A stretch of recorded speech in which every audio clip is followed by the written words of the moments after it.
standing by.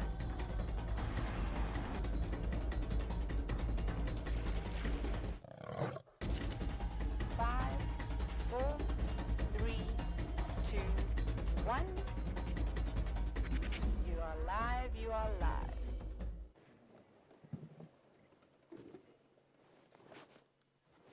Good morning, everybody, and welcome to your Sunset Safari on this Sunday, the 24th of June. I think it's the 24th of June. I don't know why I'm talking like I am talking. Good morning, it's the 26th of June. That's why my voice was about 2 days behind the rest of us. We were just driving quite quickly so that we might show you an animal at the beginning of this drive. There they are. They are live, as this show is completely live from the midst of the African wilderness here in the northeast corner of South Africa. You're on a live safari, like I say. The sun has yet to peep up over the eastern horizon. This is a herd of wildebeest, or gnu's, and you are most welcome with us. My name is James Henry. On camera today is Wiam Dorenbach. How are you feeling today, Wiam? 100. Very nice. He's got some blue gloves on, which I think probably at least 20 years old. And I'm in school gloves. Your school gloves. Wiam, of course, well beyond school-going age. On the other vehicle, the beefy figure of Byron the Buffalo Sorrel, and he, of course, is being filmed by the equally, well, beneficent figure of Brian. I use the term beneficent, of course, not because I know what it means, but because it has the same starting letter as Brian.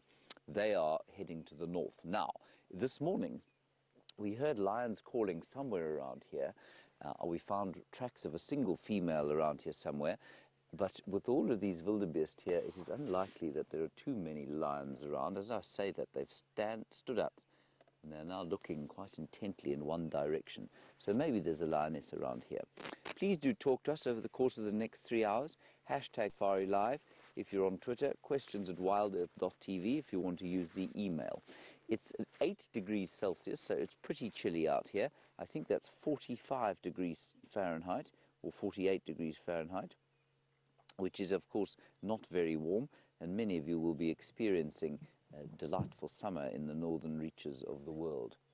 We are experiencing a rather delightful winter, so while it's a little chilly to be out in the morning, the sun's about to peep up, the sky is totally free of clouds, and I think we're in for a really beautiful day. And all around us, the very gentle winter dawn chorus has begun. Here are the sparrows. Choop, choop, choop. One or two hornbills. I wonder if these wildebeest haven't seen a lion. Let's just go a little bit forward. You may have heard one of them going. That's normally a sort of sign of alarm, and they're all looking in the same direction.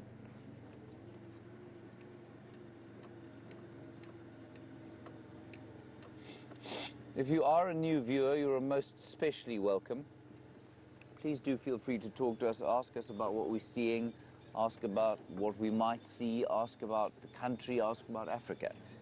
We'll be more than happy to try and address any questions or queries or entertain your comments about what we are seeing or what we might see or what you might expect should you be privileged enough to come out here to Africa. And, by Africa, I do mean, of course, anywhere on this vast continent. I'm just going to stop a little bit over the hill here and look down towards the valley. It's quite nice up here. We're on pretty much the highest point, or one of the highest points on Djuma. Now, Djuma is the little piece of spit of land that we call home, which is on the western fringes of the Kruger Park, and it's quite warm up here. As soon as we descend into the valleys, it's when it gets rather chilly. I don't see any sign of any kind of predator. This is where the wildebeest were looking. They may have just caught something on the wind.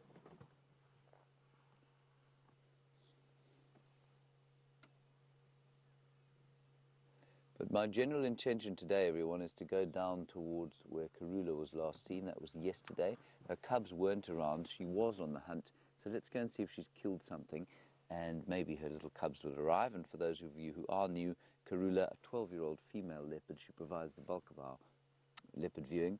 Magnificent female that she is, and we really have spent much fruitful and fun time with her over the last few years. All right, VMP, shall we press on? Yeah, let's press on. Right, let's go and find out from Byron what his plans for the morning are. I will see you a little further down towards the south.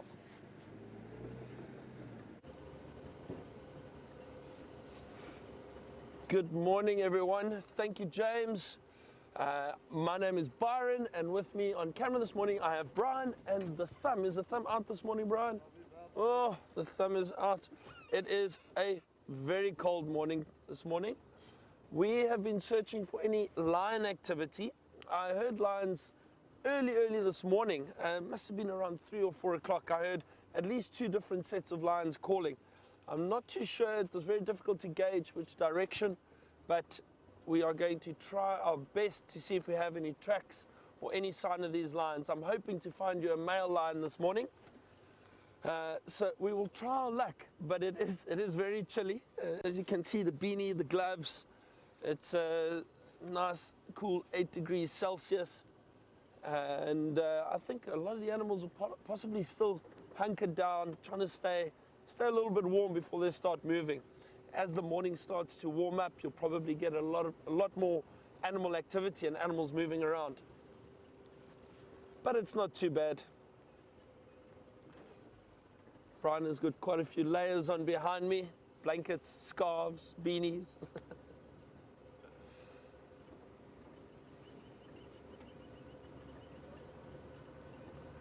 James did have tracks of a lioness, he mentioned, not far from camp, and that's possibly one of the lions I heard earlier this morning. But he says they were heading up and down and then headed north, and I think I caught a glimpse of those tracks crossing our boundary on our way into this area. I'm kind of in the central part of Djuma at the moment. Some fresh elephant dung over here. Let's see.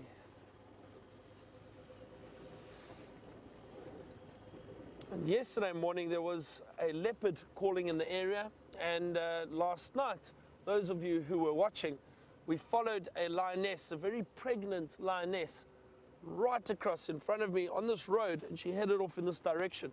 So hopefully in the next week or so we may have signs of a few cubs that have been born.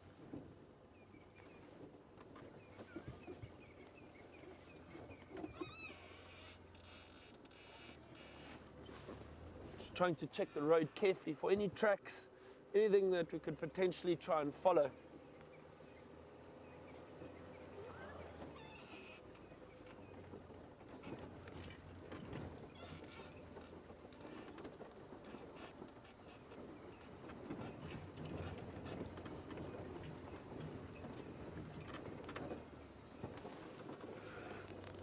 Lucy from Indiana would like to know if, while we are driving and we're using the spotlights like we did last night on that lioness, do they react to their shadows if they see it?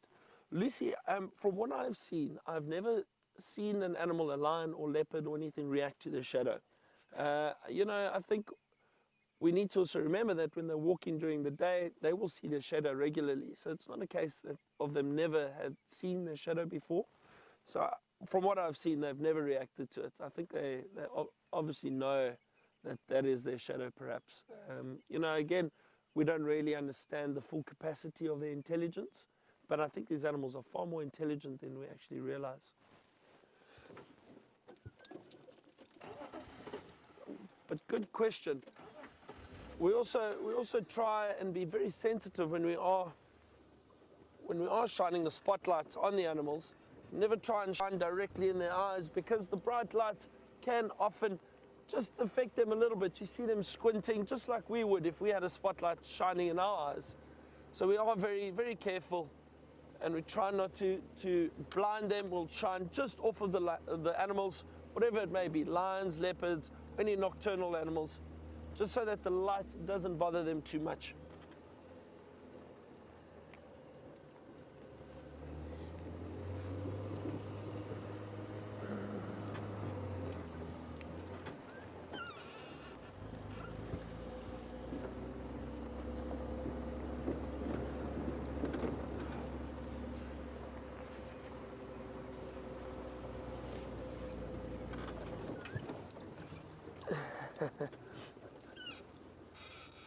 James Richard, thank you for your comment. James Richard has said that if anyone can find a cat, it seems to be me.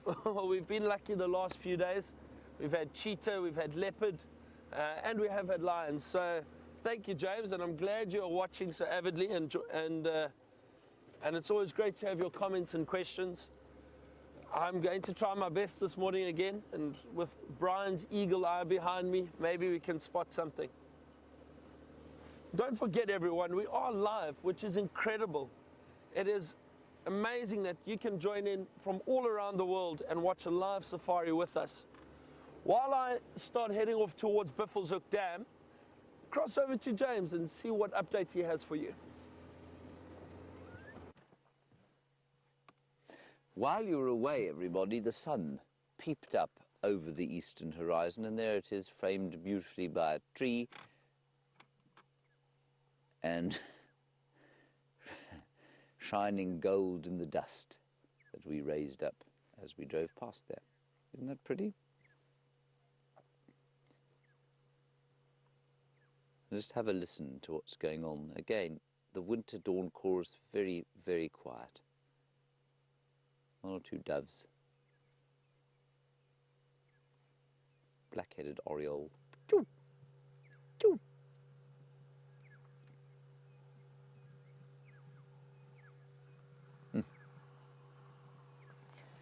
It's no mean feat getting VM to film the sunrise, I have to tell you, everybody.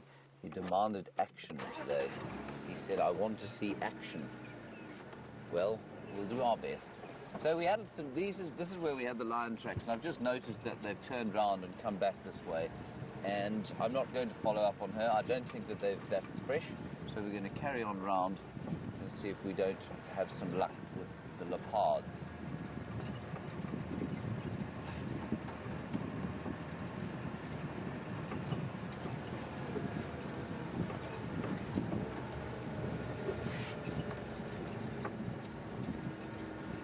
Now, Deborah Armchair Traveller, you are as confused as the rest of us. You say you don't know how many Nkuhuma lionesses have cubs and how many are pregnant, and it's all rather difficult. I agree with you, it is all rather difficult. We know that at least two, well, yeah, we know that we have only seen one with cubs. That's on Torchwood, she's got 3. But we do know that at least 2 others of them, sorry, at least one other, is definitely lactating. She's walked around and been walking around. She was at the kill yesterday. She's got very swollen nipples, and she definitely seems to have been feeding cubs. Somewhere in the drainage systems around the Mulwati drainage line. We haven't managed to find her. She goes in and out of there into really inaccessible areas. So I think it's at least 2 that have cubs. And then yesterday, we've been watching another one and thinking that she's pregnant, and Byron was just agreeing yesterday that that 3rd lioness is probably also pregnant. The other 2, I'm not sure. It's entirely possible that they're all pregnant. But so far we know that 2 have got cubs then, and 1 is probably about to drop another litter fairly soon. Now, 6 weeks, of course, before they'll be introduced to the pride, and therefore 6 weeks before, unless they're in a den site around a place like First Rock on Torchwood, where we know it's easily accessible to vehicles and we know where she is, unless that happens, you often don't see the cubs until they start to move with the pride, which will be at about 6 weeks. So I know it's going to be it's very frustrating knowing that there are cubs around the place, but it's just a waiting game like so much out here, a waiting game when we'll be able to enjoy them.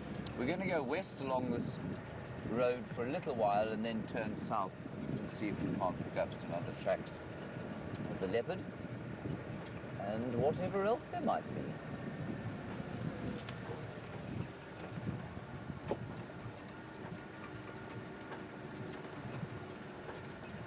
Hello, share his vision. That's quite a nice Twitter handle. You say this is your first time watching, you don't feel tired at all. Well, that's good. I'm glad you don't feel tired. Do you feel tired? No. No. Energized by the African dawn. That's probably why you don't feel tired. And by what? 12 hours sleep. And by 12 hours of sleep, yes, that does help. Liam likes his sleep. But share his vision. Great to have you along. thank you for your time and thank you very much for getting hold of us. Please continue to talk to us, send us your questions and your comments. And maybe one day you too will come out here.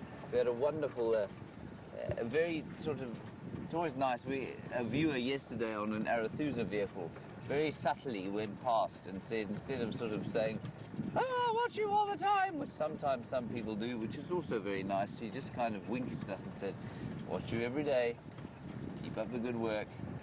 And that was really, it was really kind of touching to have that very subtle woman on the back of an Arethusa vehicle.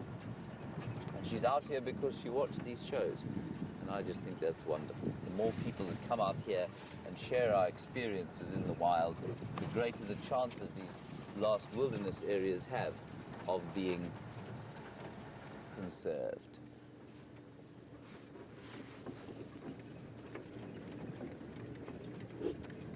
Just going to ease down this way and then we'll turn south.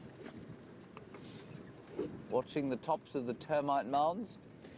Now I know this landscape to many will seem quite harsh as the leaves start to fall off the trees.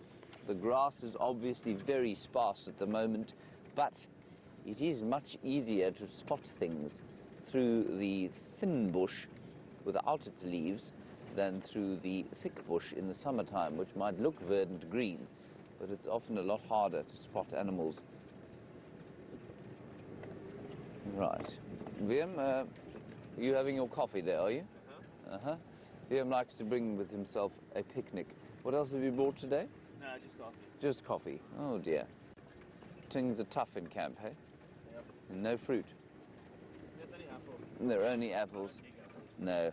Apples are the lettuce of fruit. As lettuce is to vegetables, so are apples to fruit. Let's go across to Byron and find out how far east he's got.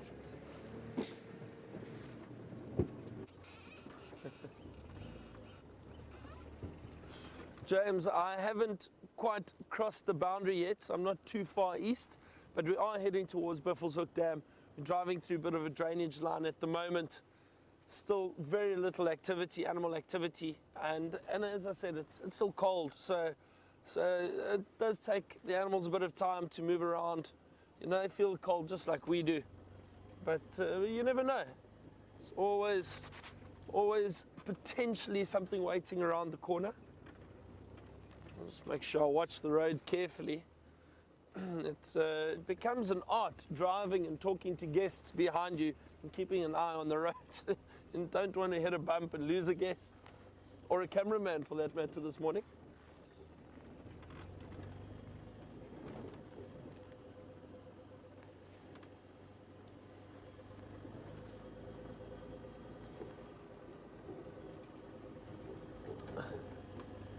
So Chris Rogue, he says, if I am able to find a wildcat or a serval, I'll have the cat title.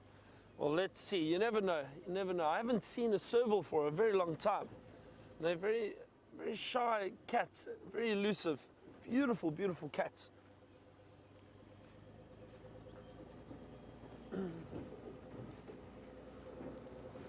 Scanning very carefully here while we're driving through this thick bush. Don't want to miss anything. Also trying to glance at the road and see if we have any tracks.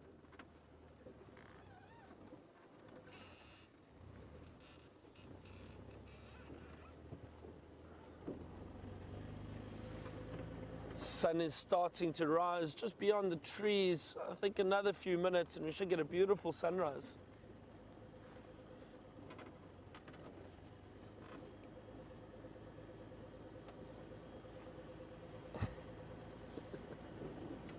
So Marianne from Arkansas would like to know if I have visited North America, and if so, what wildlife did I see?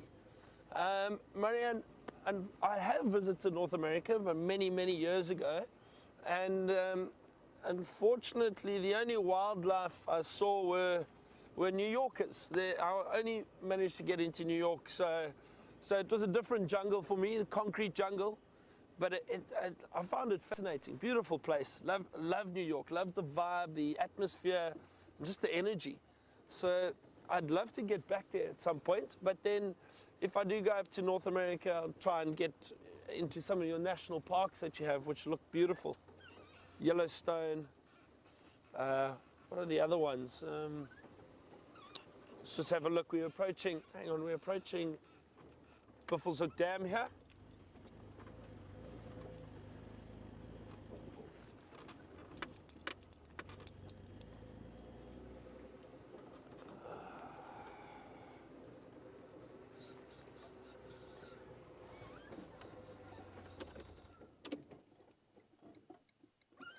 Just in time for sunrise. Look at that.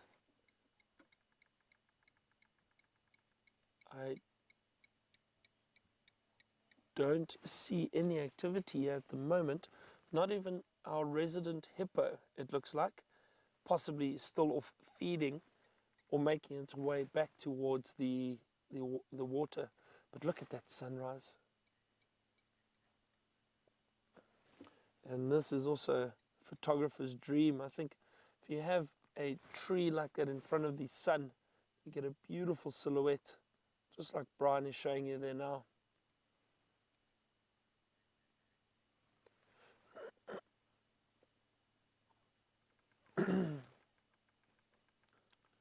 Very, very nice, very beautiful. It also helps to stop and listen like this for a while. Maybe we get any alarm calls from some of the animals in the area, impala or kudu, or we hear some of the predators with their territorial calls. This is not a bad place to stop at all. Very beautiful morning. There's a woodpecker, a bearded woodpecker knocking away in the distance.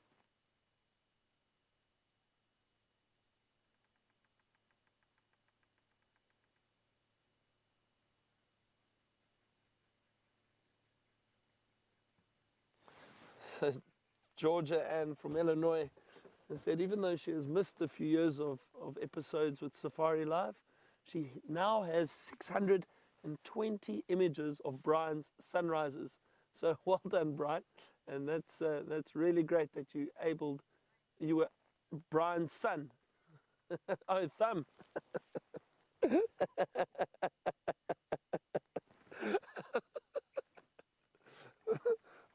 Brian's thumb is very famous too. It's not just the sunrise. I have to say, that's quite spectacular. Holy moly. 620 images of Brian's thumb. Oh, fantastic.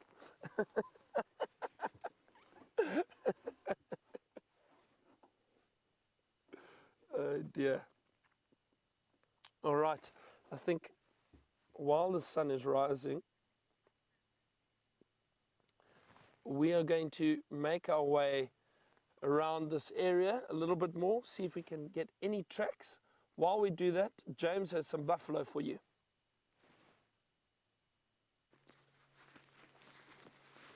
Now we are here with a breeding herd of beefaloes. That's not the extent of it. The extent of it, look at Wiem's artistic revelation of the herd of buffaloes. It just starts to get moving in the sun. Now, what's interesting about this is that it's a typical winter's scene. The buffalo don't like to be too cold, and so during the night in the winter they huddle together like the penguins in Antarctica, all trying to get towards the middle, and then as it starts to warm slightly, as the sun comes up, they'll start to move and they'll go grazing and see what they can find to eat. And eventually they'll make their way down to the water, probably mid-morning, have a drink, and then go and lie up in the shade and chew the cud. Sounds like a good Sunday, don't you think, Wiem? Late start, nice breakfast, pleasant drink, cud chewing in the shade.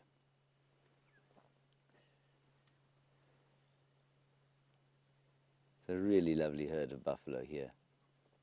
Nice extent. Probably about, what do you think, Wiem, about 150 or so, maybe? 1,000 tons.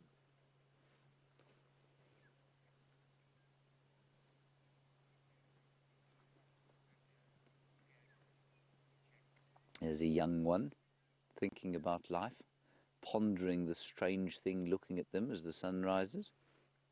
Oxpecker already up, eating ticks, picking at the holes, picking at the scabs.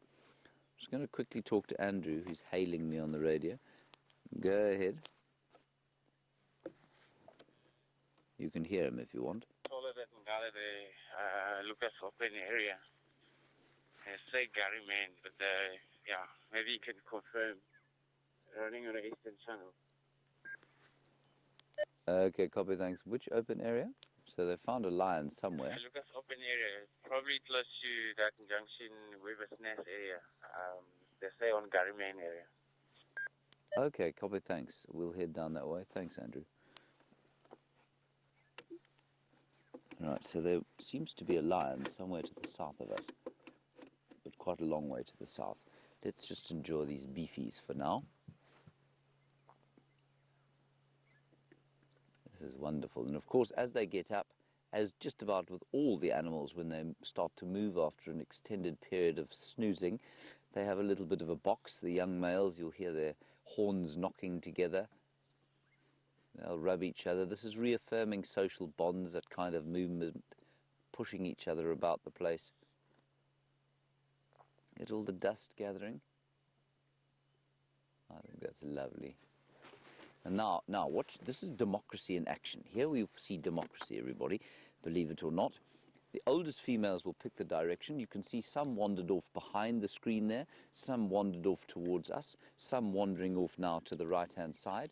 And basically, there will be a democratic vote from these buffalo, and they'll decide whether or which direction they're going to go in based on where most of them think is a good idea, which I always think is quite interesting.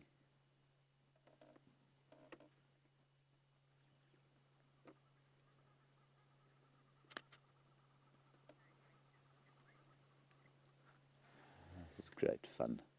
Buffalo in the misty morning. Nice view? I mean, I know buffalo aren't your favourite. Belching, of course. Coughing.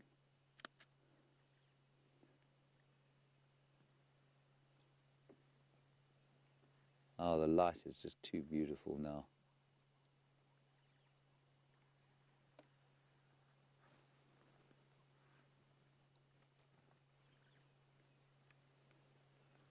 Now, let's watch where the democracy takes them.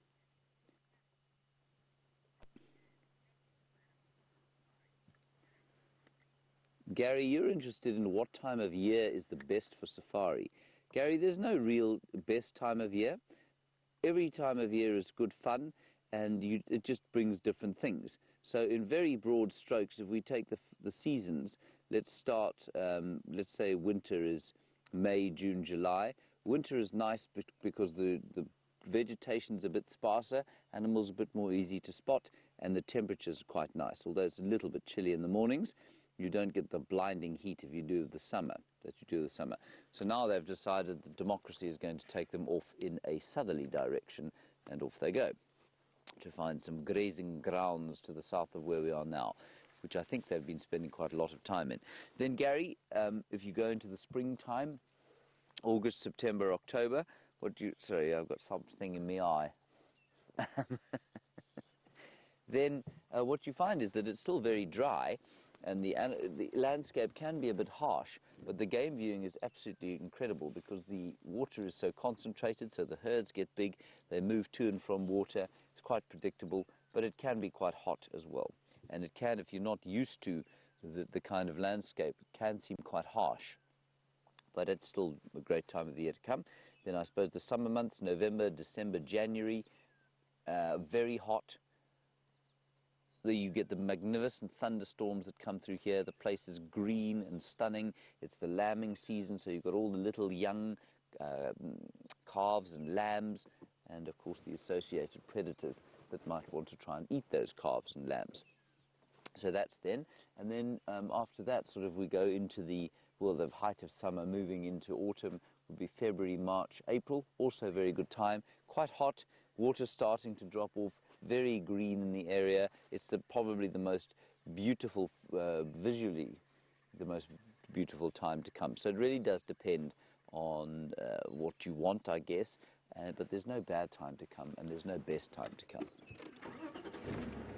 Righty, let's leave these beefies as they head off towards the south and see if we can't find that lion. So you heard Andrew saying that there is a sighting of a lion going to the south of us. I think it's probably just south of the road, but visual or visible from our side. So we'll just ease our way into that area and see if we aren't lucky to find a lion there. Goodbye, beefies.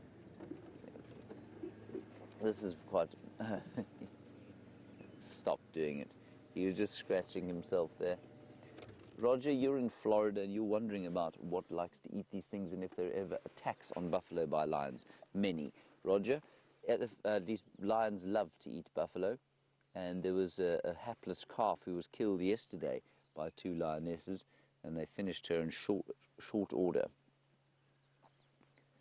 But yes, buffalo certainly take a hammering from the lions, especially the big prides. They're excellent meat. Not easy to kill, but a lion, of course, an apex predator out here. Very nice.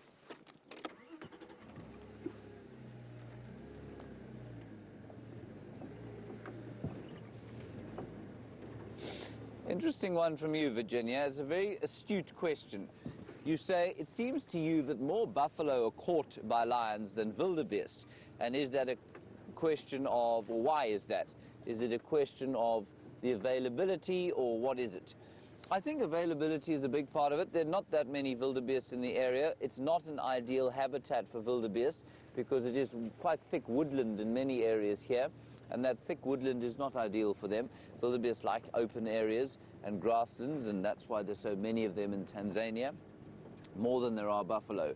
And so there are definitely more buffalo here, which I guess would then lend itself to them being eaten more frequently than wildebeest. I think also, yeah, in fact, I would say that's probably almost entirely what it is, because the wildebeest here do take a hammering every so often, and certainly, Wimpy, is that hyena on the left there? Just asking my tracker what tracks we've got there. Well done. Lots of hyenas. Virginia, wildebeest do take a hammering, and this year they did really well. They've raised, I mean, certainly all of them. I think our little herd of 10 or so produced 10 calves, and those calves survived into their 3rd month, all of them, which is really impressive. And I think it's probably because the lions were concentrated around water in other areas.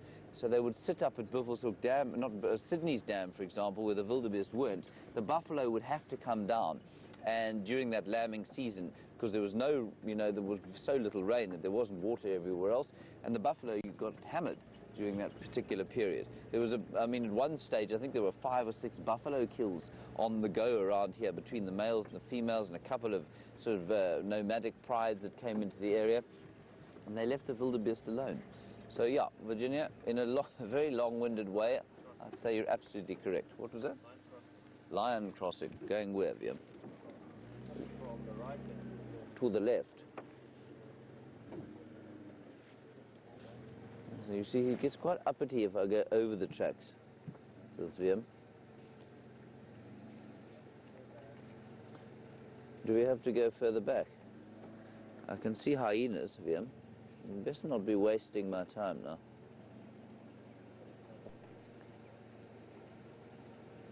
It looks like the lion's about to cross north up into Vuyatela. So I'm going to carry on. I'm sure it's the same ones there, Viam.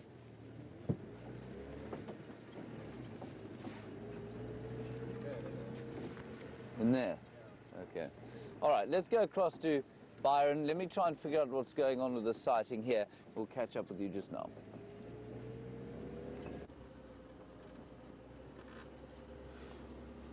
Well, it sounds like James has got something potentially going on down there, which is fantastic. Hopefully he gets to show you some lions. It sounds like they have found them. They're just trying to work out what's going on with that sighting.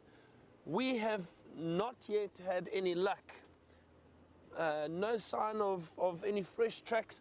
We had some tracks of lions around Buffelshoek Dam, but they were from yesterday, at least yesterday, if not earlier. And it's quite easy to tell, or not easy, but after a bit of experience you get to gauge how fresh certain tracks are quite quickly.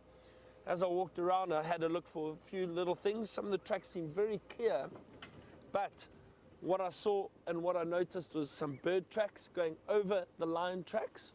So that's a good sign. Those bird tracks could have been from yesterday afternoon or early this morning.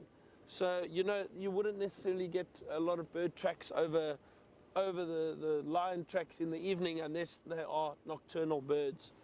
But those look like dove tracks, so that would have been yesterday afternoon or early this morning.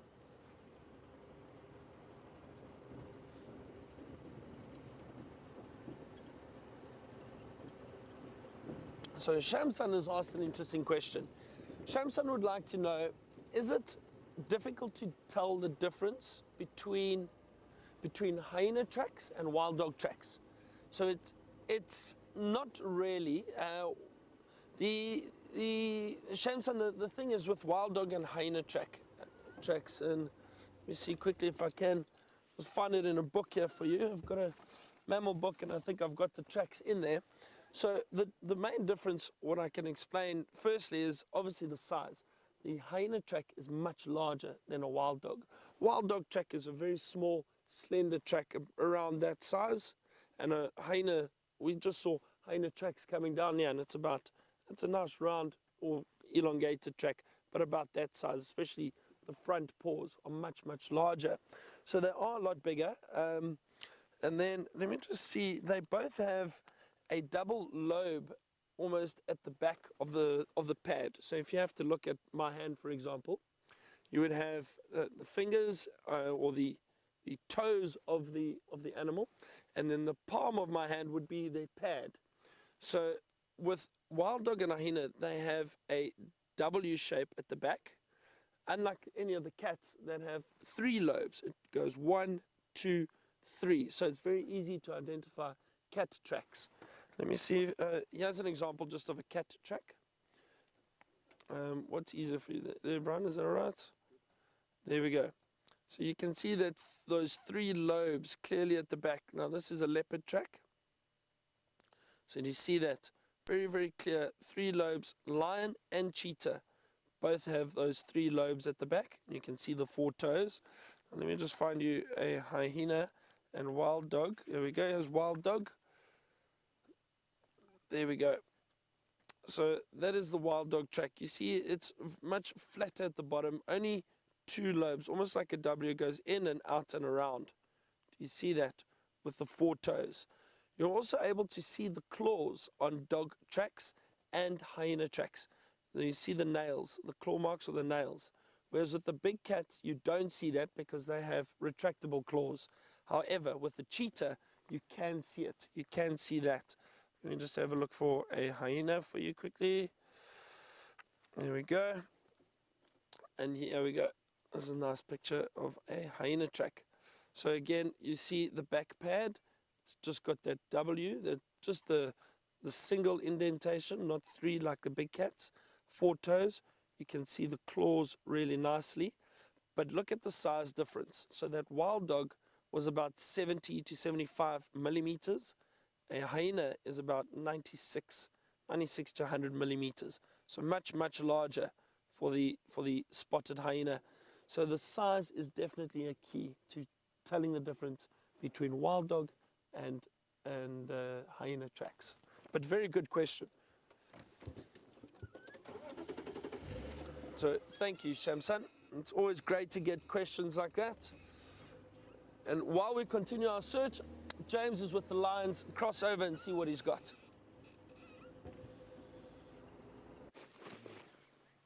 Look at that, everybody. Elephants coming through the sunshine. I think that's a fantastic shot. What do you think, VM?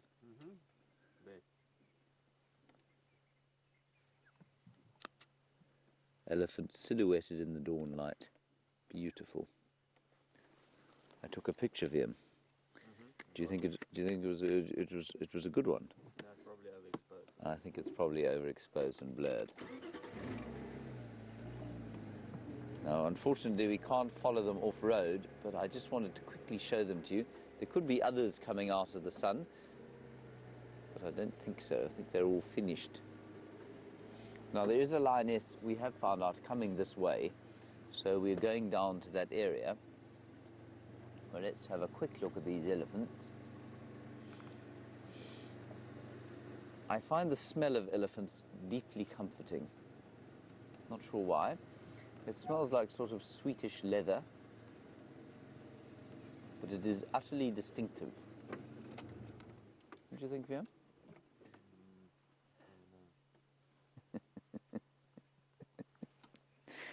In case you heard that, didn't hear that utterly sardonic comment from him, I don't know, is what he said.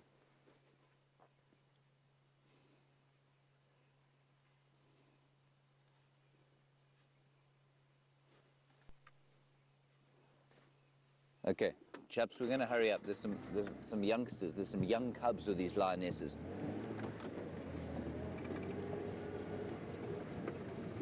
This is very exciting indeed. They are still south of us, but it sounds like they're coming this way.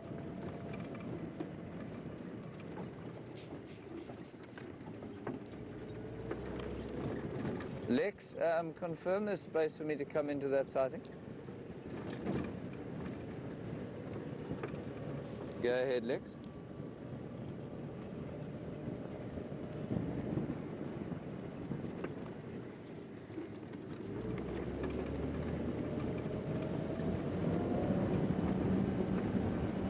Copy that. Confirm my best approach, Weaver's Nest.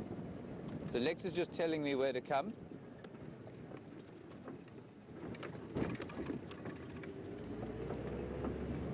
Okay, copy, thanks. On my way. All right, we've got a good chance. She's got cubs with her. It must be Styx Pride. I haven't seen lion cubs for way too long. Since the last Styx Pride had little cubs, well, the last cubs of the Styx Pride that were subsequently, unfortunately, murdered by the Birmingham boys. Now, these are the Birmingham's first offspring.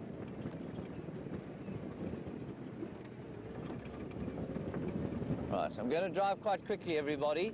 We're probably about 2.5, 3 minutes away, depending on the speed of Wendy in the dawn. Wendy, of course, this recalcitrant old bag that we drive around the place. I think a rather too generous name. While I'm racing along here, let's go back to Byron so that you don't get seasick as we go.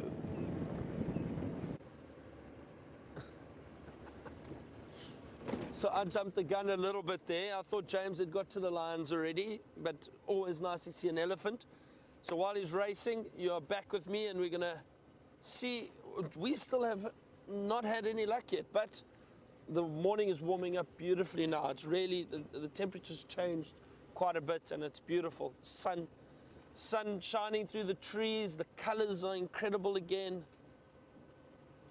So I'm happy to just drive around and enjoy the scenery and wait to bump into something. Still having a glance around at the road, hoping to spot any sign of animals, any tracks that we might be looking for. I've seen a lot of hyena activity. There's definitely a large hyena population in this area. There's hyena tracks all over, but they do cover large distances in the evenings. With them being scavengers, they've got to constantly move around trying to find food or scavenge food from other animals. They do hunt for themselves, but primarily in this area they do scavenge.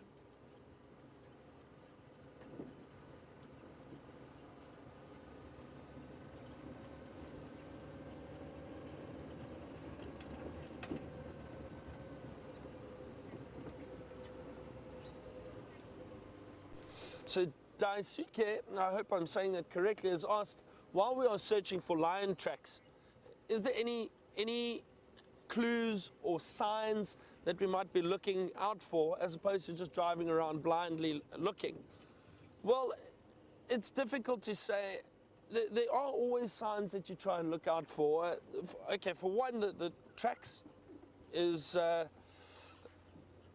would be the first sign, but leading up to that, you could have other signs and other key elements that you can take into account when looking. So for one, I don't know if you remember earlier I mentioned we heard lions last night. So if you hear lions, it does help if you can try and pinpoint which direction they're coming from. So that can give you an idea of where to start looking. You head into that area, so that's one clue, is by hearing them. The other one is then while you're driving, perhaps listening out for other animals' alarm calling at lines. So if you hear impala or kudu or any antelope species, they have got distinct alarm calls for predators, especially lions. So you can listen out for alarm calls. And then again, then it's just hopefully getting into the right area, looking for any signs, any tracks, and dung possibly. Fresh lion dung on the road, that will also help you gauge whether or not the tracks that you're following are very fresh. So yeah, good question, very good question. But I would say the first thing that if you're lucky, you have lions calling, that will put you in the right direction.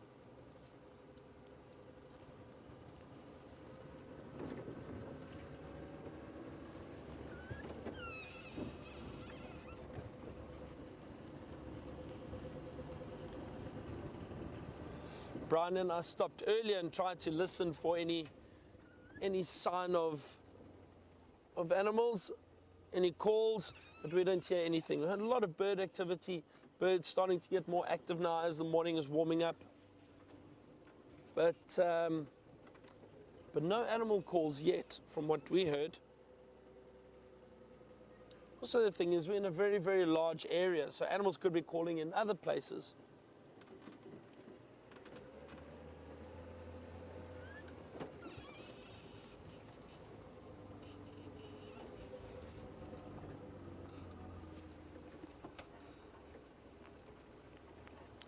Okay, so James is with the lions now. Go and have a look.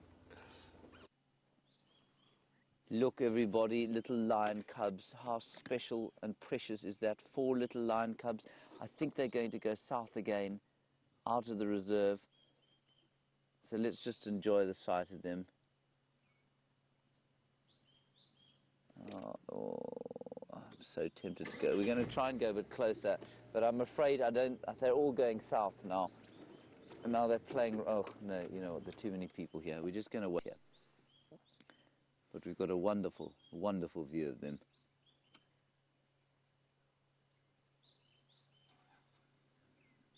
Oh, wow. Isn't that nice?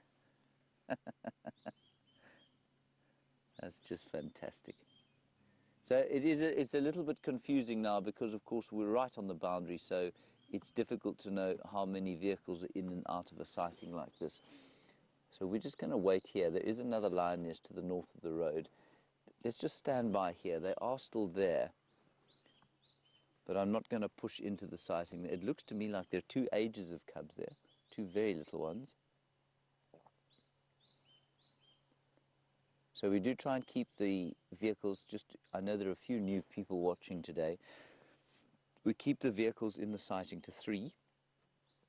In an exceptional situation like this, where we're on the boundary and the sighting's been controlled basically by the people operating on the south there, you can get a situation where suddenly you have 4.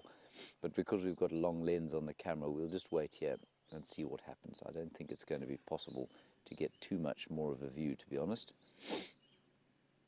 But at least we saw little lion cubs. That was very special.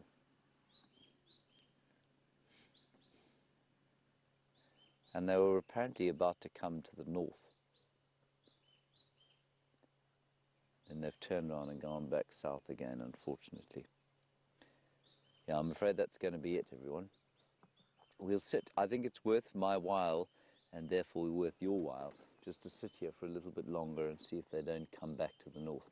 But I can't get any closer to them at this stage. You can hear some impala alarming there. And I can hear the lioness calling the cubs. Bo, hoo, hoo, ho. And there is another lioness to the left-hand side of your picture, apparently inside Vuyatela or Juma, but I'm not going to go up there. I just don't want to put pressure on them.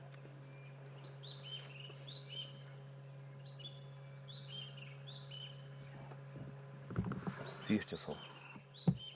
Hooray! Now, for those of you who don't know, this pride, the Styx pride, had 3, I think it was 3 cubs when the Birmingham boys took over this area. Now, You know, many are put off or certainly scandalized when they hear about the fact that when new male lions come into an area, they'll kill all cubs under a year old. And those cubs at the time, I think, were about 6 months when they were killed by the new marauding Birmingham boys. And then we didn't have any cubs for a long time. And the Birmingham settled, and the lionesses of the area, there are two prides that they dominate, the Styx pride and the Nkuhuma pride. They all settled down, they've mated with the new males, and their cubs are now starting to be born in quite a lot of profusion actually. There are quite a few very pregnant females around the place. So with any luck, there'll be lots of cubs fairly soon, and we'll get slightly more regular viewings than the one we just had there.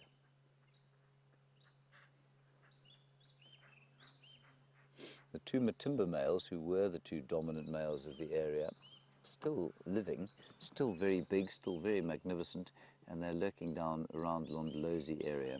They seem to have created a territory for themselves, roughly the same size as this car, but they've carved out a life for themselves there, and unfortunately their genetic legacy is probably not going to be passed on anymore, because they don't dominate any prides. They're just kind of living on their own.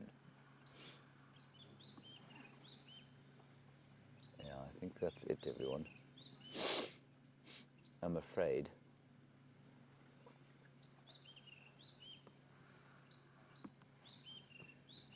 Let's just see what's going on here, because I know there is a lioness in there. All right, let's go. We can go. One of those vehicles is pulled out, so let's go in there and we can go and have a look at the other lioness.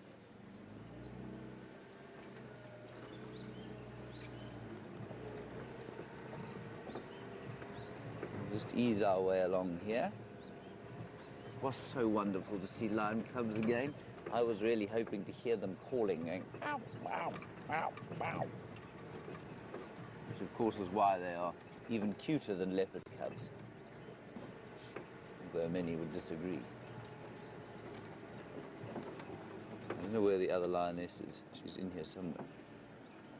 You see her? No, that's her there. That's that big cat thing. That big cat thing on the ground there.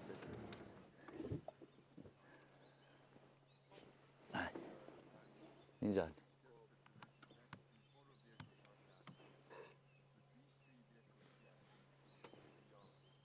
This is wonderful. So we have a lioness. Now, many of you, of course, have watched the Nkuhuma pride for a long time. So we've watched the Styx pride, but we don't see the Styx very often. Now this, as far as I'm aware, is a Styx lioness.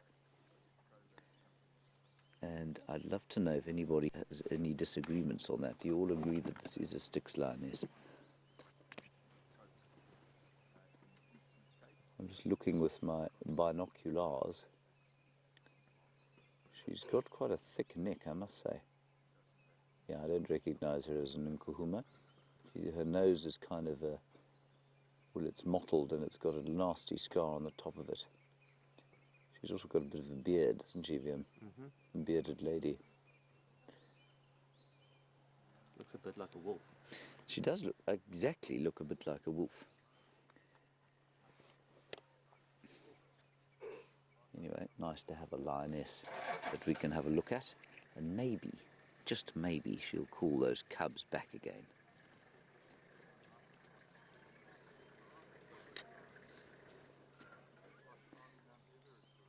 Hello, Marianne. Very nice observation from you, and you've answered your own question exactly correctly. You say those lion cubs look very relaxed around the vehicle. Do they take their cues from their mother? Yes, they do. They take all their cues from their mother, and as soon as their mother thinks about being nervous or running away, then those cubs will take their message from her. Can you see the cubs? Different tail. Where do you want to move? Nah, but you can see it a little bit. Liam can see a cub's tail. See, left hand Oh, top yes, corner. yes. Well done. Brilliant spot. There, you can hear them calling. Or is that an alarm call? No, it's an alarm calling animal.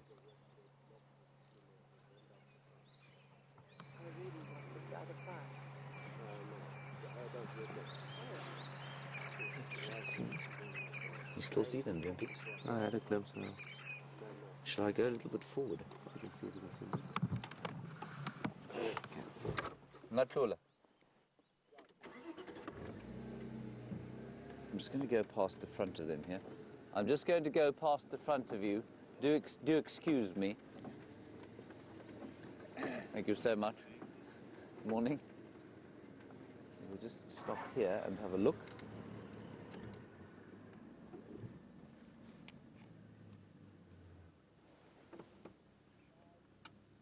Any luck there, Bjorn? How are you doing? Have you got a view there?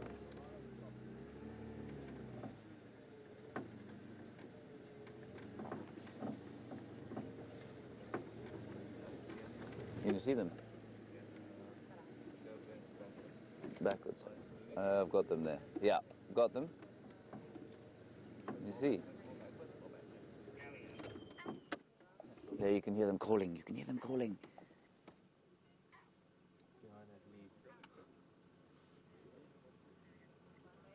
Look.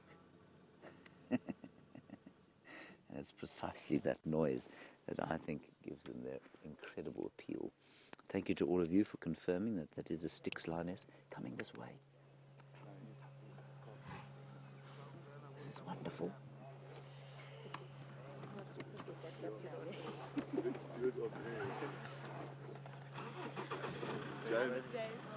How are you? Do you recognise Jenny? I do. It has, yes, yes. Goodness gracious me. Somebody on the other vehicle, everyone from university I was with. Haven't seen her for 20 years.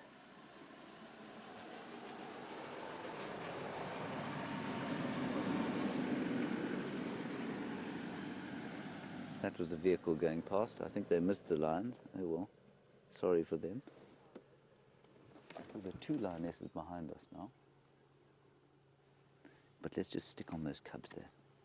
This is just brilliant stuff. Isn't that amazing? They're coming back this way. I'll now get out my camera so that I may take some rank average blurred photographs. She's calling the other two behind us who are just kind of grooming. Now they're coming this way. Here come the cubs. Oh, they've turned round. Don't go away. Here comes the lioness, VMB. She's also lactating. Oh, this is fantastic.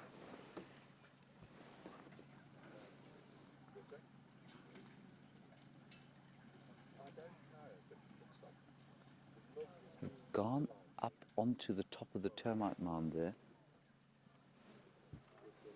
And the same lioness we were sitting watching is still lying there doing nothing. But you could see that at least two of these females are obviously lactating. And I thought when I saw the 4 cubs that they're from 2 different generations, or certainly 2 different litters. Coming down the termite mound.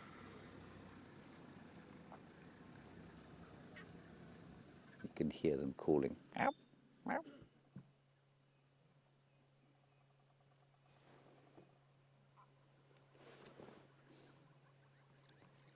And then you can hear the mother calling as well. Ooh, ooh.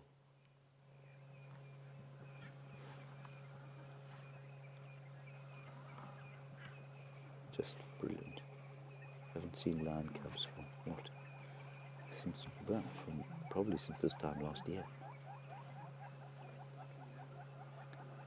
When we last had the Styx Pride cubs frolicking around Treehouse Dam.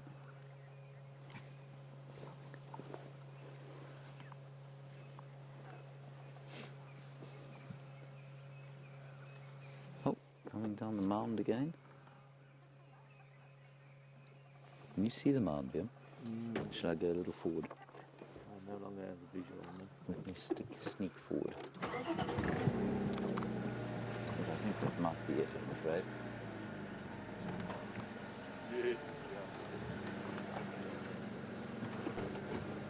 Yeah, let's look at the lioness.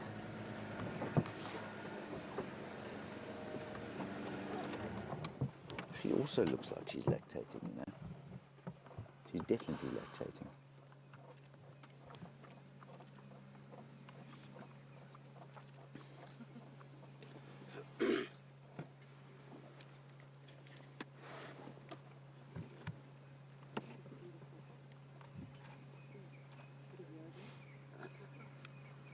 I'm not going to take a photograph of him.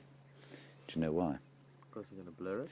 Well, other than the fact that it'll be blurry, is that Lex Hess is watching us, of course, and Lex Hess doesn't have his camera out. There's obviously not a photograph worth taking. You don't want Lex Hess to see your No, camera. exactly. That's also true.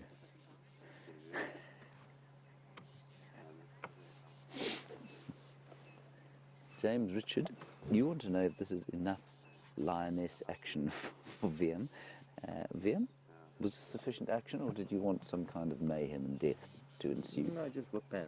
Just whip panning. Yeah. Okay, he likes to whip pan. What that means, everyone, is swing the camera from side to side because the action is so incredible that you don't know where to look.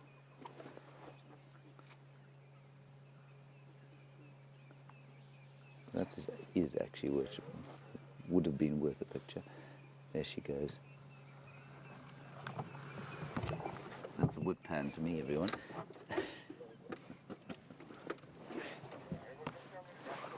Just move back. Oh, she's coming just behind us.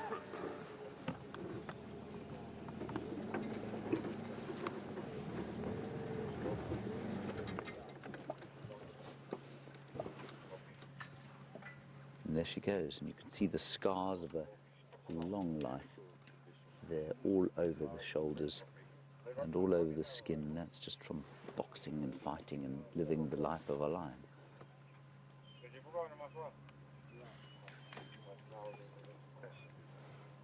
And that, everybody, is going to be our, well, certainly our first lion sighting for the day, perhaps not our only one, but not a bad one.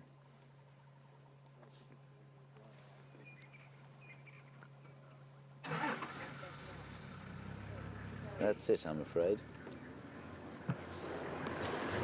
Fantastic stuff. Did you like that whip pan? Very nice whip pan. Really, working with VM is like working with a comedian full time. All right, let's move on from here. We're not too far from where I hoped Karula might come onto the reserve. Lex has been around here all morning though, so I'm not sure if there are any tracks. We'll get an update from him, and then we'll see if we can find some tracks of the Great Queen. While we do that, let's head across to Byron, who has nothing.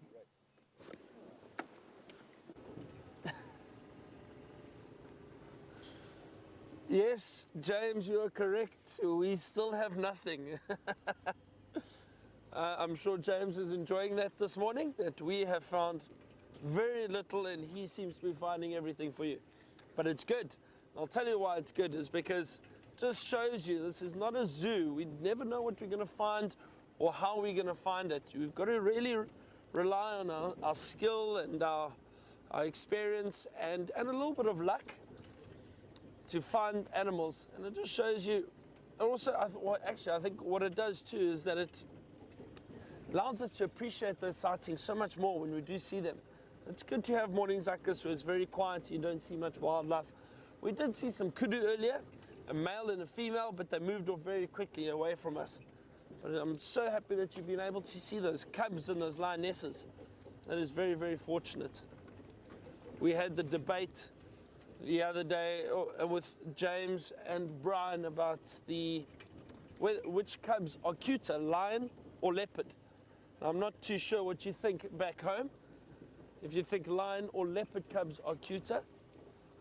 Personally, I think leopard cubs are cuter than lion cubs. Brian, you prefer lion, is that right? Yeah, but on the fence, they're both quite incredible. I think anything small in the bush is cute.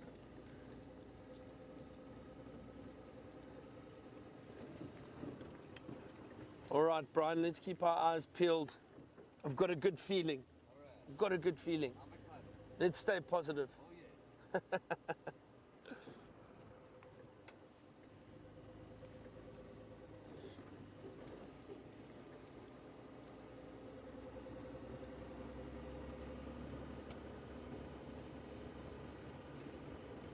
So Kennedy has asked if I've ever touched a lion or a wild animal before. Kennedy, in the past, I've been involved in some research for certain animals. I've touched a cheetah that has been darted, that was actually injured, unfortunately, that the vets came through and helped, and it survived afterwards. It healed very quickly. So I touched a cheetah. I haven't touched a lion or anything. And I've also touched a rhino that they were being relocated into another area for research and conservation, and that, of course. Rhino, very, very strong, thick hide, but the cheetah had very, very rough hair, very, very rough, very coarse. You wouldn't think so. You would think it would be soft and very slight. I've heard, though, the only big cat that has got soft hair is a leopard. The lion and the cheetah both have very coarse, rough hair.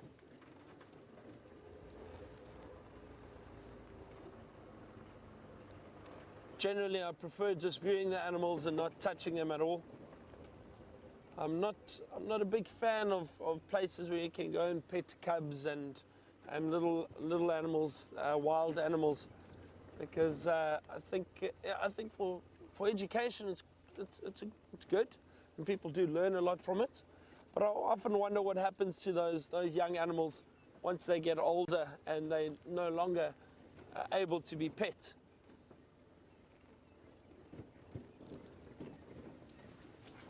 Let's see what we have in this drainage line. Scan carefully.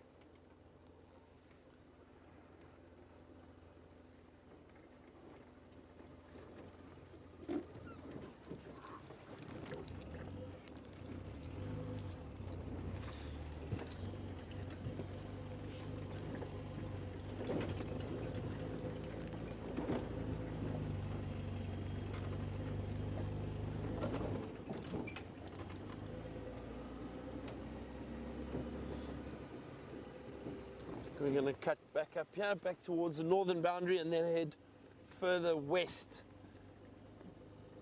Brian and I were just saying it's been such a cool, or cold morning, not cool, cold morning. Maybe we're in the coldest part of the reserve. We need to move into an area that's a little bit warmer. That could change our luck. Some beautiful big trees around here. I'm hoping that in the next few days I can find a leopard lying in a tree.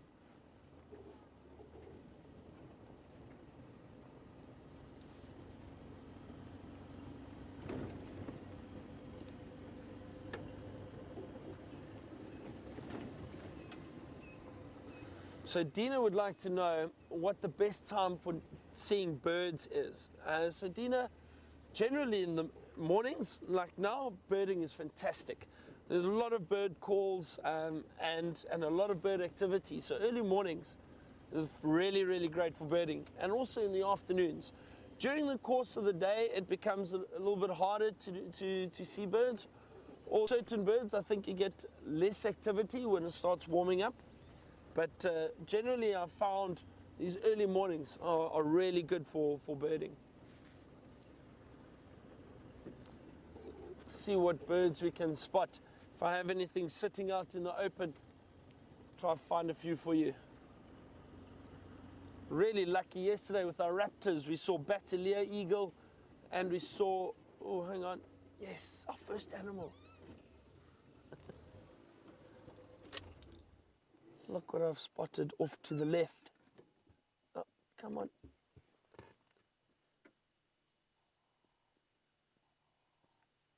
Two little steenbok. A male and a female. Oh, that's wonderful.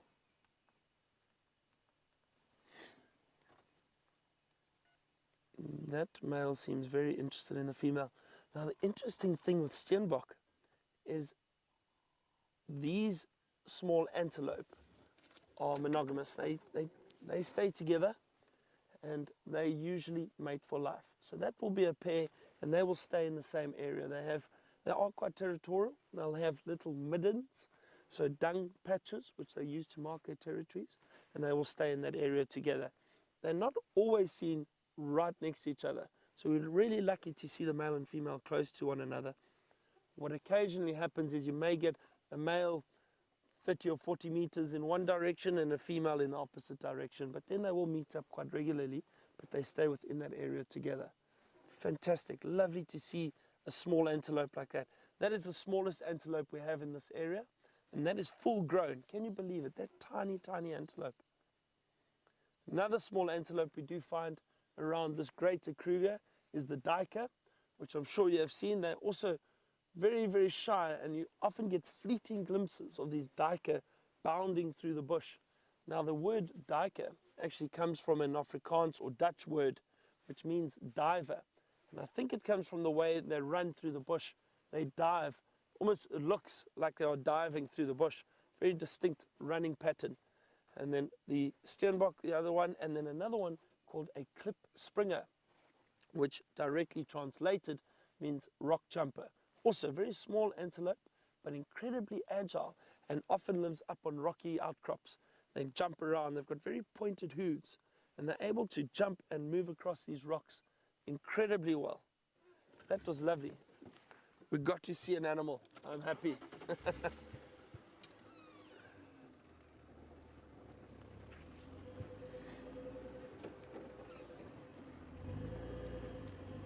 So Bruce from Salt Lake City has asked us a question about another species of antelope, the springbuck. And Bruce would like to know, how come he hasn't seen any springbuck on Safari Live? So Bruce, it's a good question. And the reason is, oh, hang on, what did I spot there? Sorry, just give me a second. I think another antelope. It looked like there was a baby. There's an inyala. Oh, look at that. Let's just see if you can get a glimpse. Just moved off behind that tree. There's the mother inyala. But look, following very closely behind is a tiny, tiny little baby. Just hold on, it's going to come out there shortly. That, oh my word, look at that. That is fantastic. I'm not joking. That looks like it is almost newborn. Very ruffled hair. Looks like the female is still cleaning it a little bit. See that? Oh my word.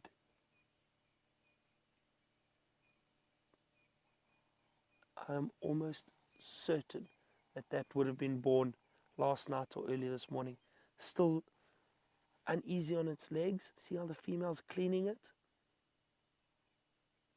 Fantastic. That is the smallest inyala I've ever seen.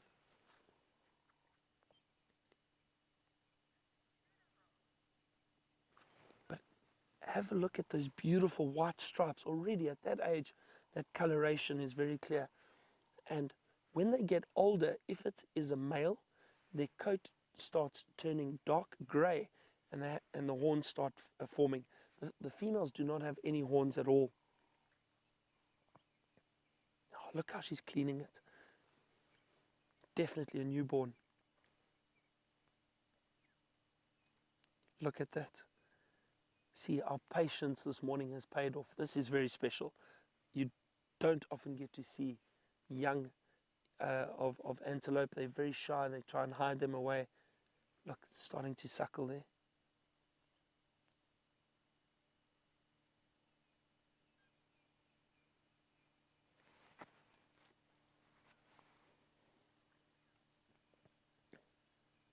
Oh, this is so beautiful.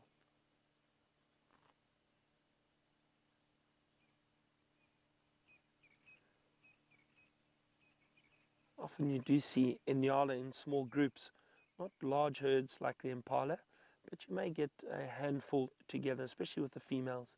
You'll get 3, 4, up to 10 or so females in a group. And the reason this female is alone is because I think she has come to give birth. So she's been hiding in a thicket.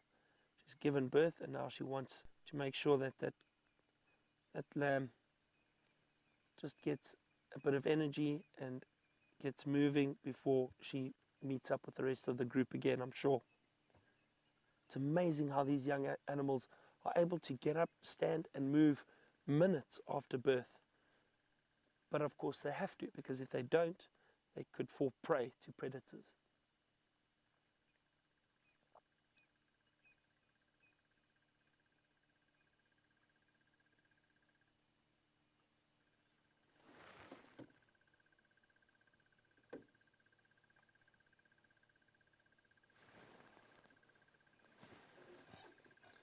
So from lion cubs to an Inyala lamb, I can hear some branches breaking behind us.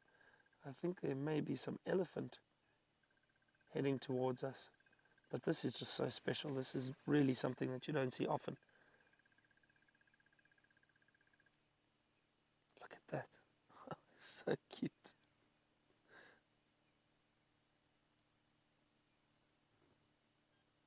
Almost looks like it's looking around, learning, trying to see what this world is that it's just been brought into. Look how unsteady it still is on its legs.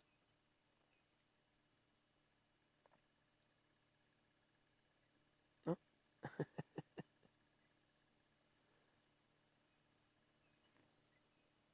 And they're just moving deeper into the thicket.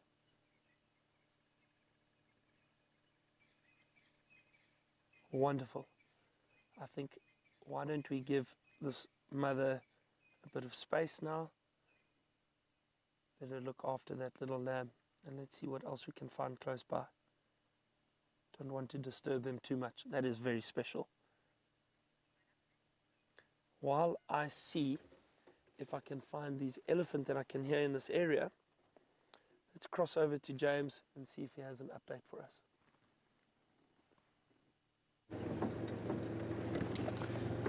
We thought about going to Arathusa, everybody, but then we just thought we'd come to Ledwood Road, which is on the far eastern sector of Djuma, and the reason for that was that Lex has found no tracks of that leopard from yesterday. We don't know where she's gone. This was the one road that I didn't check yesterday, but I suspect she's gone back south and that her tracks have been covered up by the lots of traffic that goes up and down that Gowrie main road that we were on with the lions earlier. So I haven't found any further tracks of her. We might be lucky a little bit later. Let's see what happens. But I'm sure there'll be something interesting to look at, and so very, very special to see little lion cubs again. I'm very distressed that they chose to spend 5 minutes on Djuma and then went south again. Anyway, at least we got to see them. And soon, those Nkuhumas will have cubs, and we'll have that joy daily. Hello, Debbie.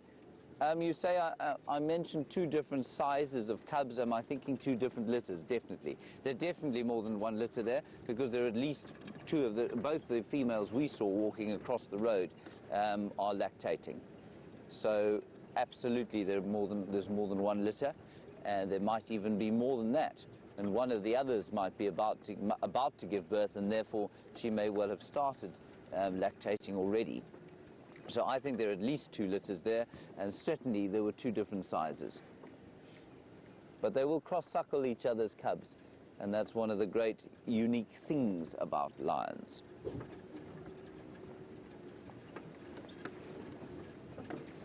Hello, Wendy. Nice one from you. Now, I mean, let's just frame your question quickly. You say, will those cubs sleep out in the open at night, or will they still have a den?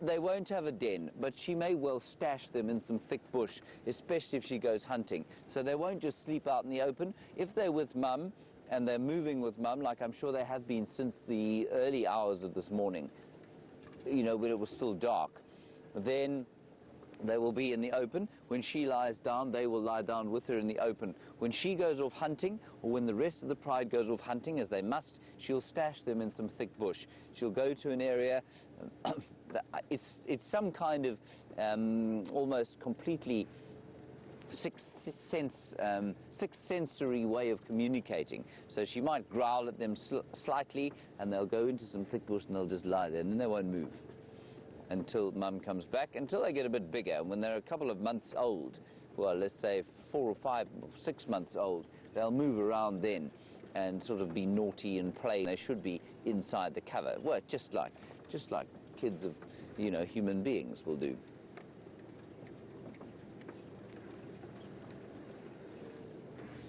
Let's check down there. I know Lex is trying that road. See if he can pick up some tracks.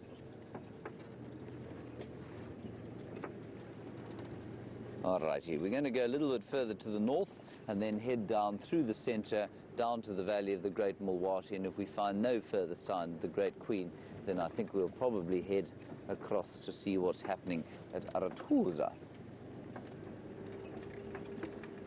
So we've done a good drive around this reserve so far today. Might also head to the north. Anyway, there doesn't seem to be a great proliferation of general game around here. We did see one steenbok running off. I think Byron found a steenbok, which is very nice, and a nyala, which is also very nice. But otherwise, he's had a day like I had yesterday.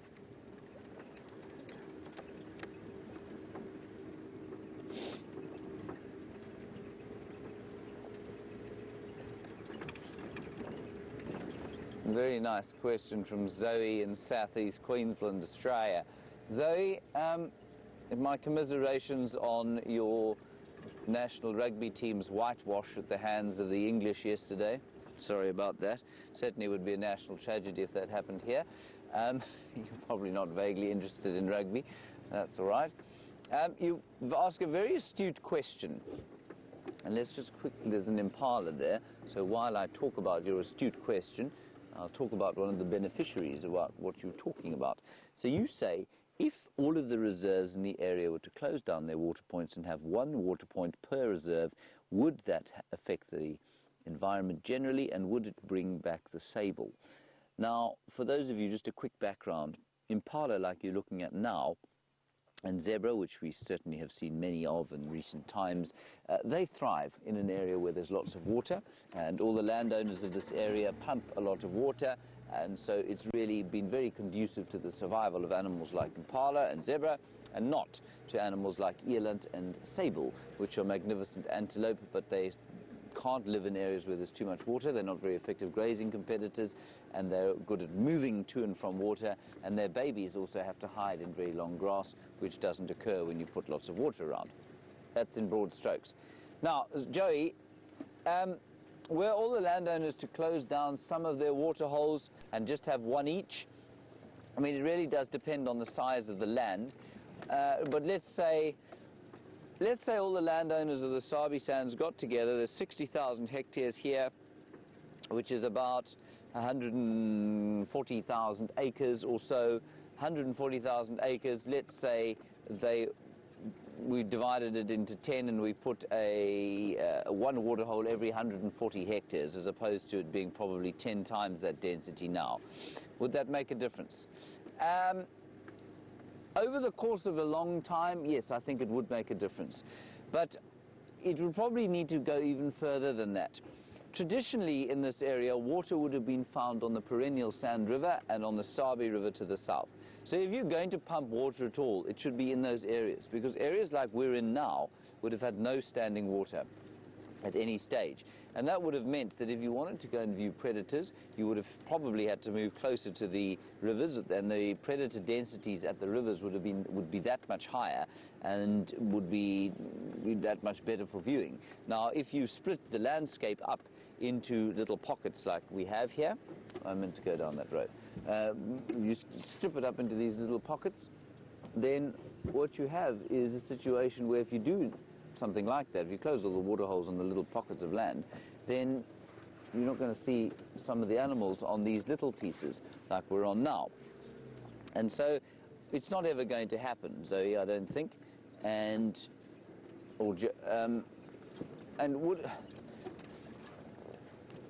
over the course of, say, 20 years, if they left it for 20 years like that and they only pumped water on the Sand River and they left these areas completely free, yes, then I think the things like the sable would definitely come back.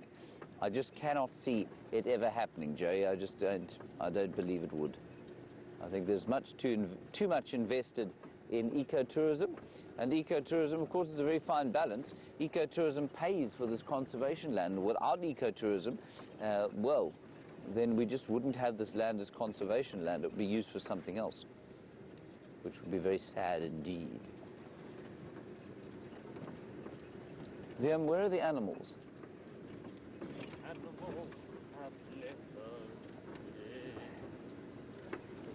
Liam, is that your world premiere singing?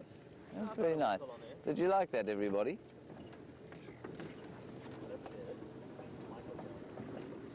Too soft, he said. Let me repeat what he said. He said, "The animals are nowhere today." That is amazing. That is absolutely astounding. Anyway, we're going to very slowly make our way down this road. There are plenty of hyena tracks all over the place. I tell you what, if we don't find something soon, I might go across to the hyena den, or certainly suggest that Byron does. I don't think he's too far from this area. Hello, Alice. I'm not sure I've spoken to you, Alice. Very nice to have you with us. You say, what is the radius of our traversing area? Well, difficult to say because it's not really a circle, but it is, so I mean our traversing area is 6,500 acres, or in hectares it is 1,200 plus 800 is 2,000, plus about 2,500 hectares of land. So 2,500 hectares, 25 square kilometers. So I mean, that's the best way I can give it to you. The radius would be a bit difficult to work out, given that it's really not circular at all. 25 square kilometers, you can convert that to miles by dividing by 1.6. I must say it's about 15 square miles. It really is, it does keep my mind moving, trying to keep comparing the metric system to the imperial. Shamsung, you want to know how many kilometers we drive in a drive? It really depends on what we see. If we go to Cheetah Plains and drive the whole of Cheetah Plains and then come back and do a bit on Djuma, we can drive up to 25 kilometers, maybe 30 kilometers in one drive. And if we are, say we drive out of camp and we find lions on a buffalo kill on quarantine clearings, we'll struggle to get more than a mile or two. So it really depends on what we see. You know that you've had a fairly animal-free drive when you've driven 35 kilometers normally, because it just means you're moving the whole time, looking.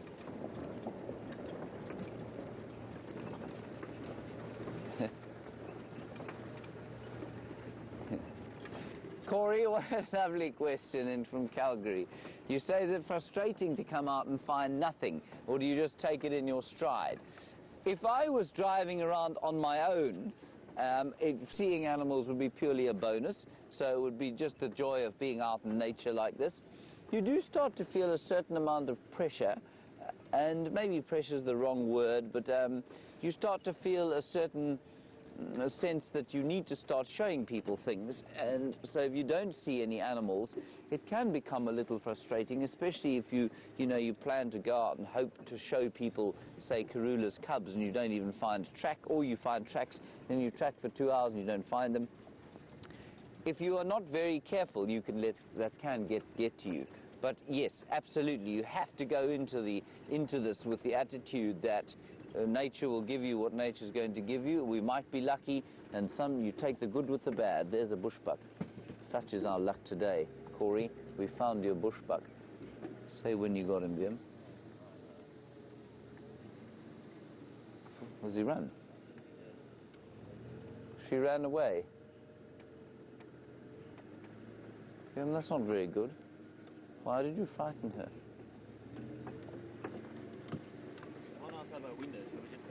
Let's go out to our windows. There's one eating outside our window in camp. Liam and I are neighbours, of course. We live on the salubrious side of the camp. Yes, it's known as the golf estate. This is because I have a golf net outside my window.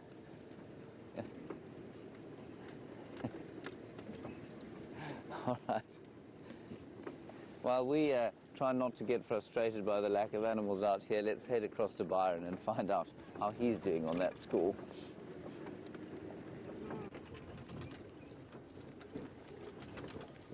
See, James, you just have to have patience in the bush. Don't get frustrated. Look what we just saw. We had a quiet morning, and then we had that Inyala with that beautiful lamb. And just before we spotted that, I was answering a question from Bruce. Bruce asked, why haven't we seen any springbuck on Safari Live? So Bruce, the reason is we don't get springbuck in this area. The springbuck occur in a part of southern Africa that is generally semi-arid or dry, very dry, desert-like habitat. They prefer the dry conditions. So kind of the southern and central part of South Africa, and also further north and west, the northwestern part of South Africa. Up here in the northeastern part, we don't get any springbucks, so that's why you haven't seen any.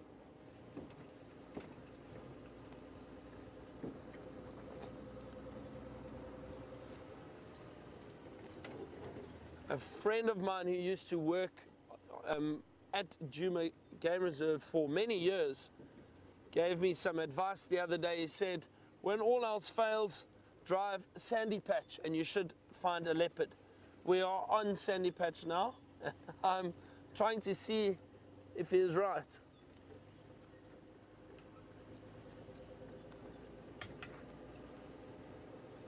It's turned into a beautiful morning. The sun is up now, it's really warm. I think the gloves are going to come off soon.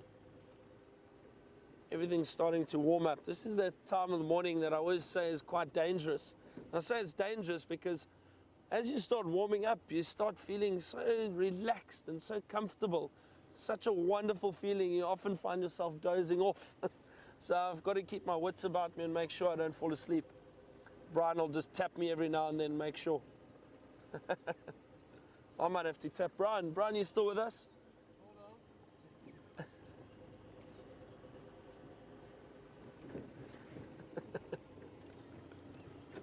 So Lucy from South Bend, Indiana would like to know, have I ever lost a guest? Lucy, fortunately, no, I have not lost a guest.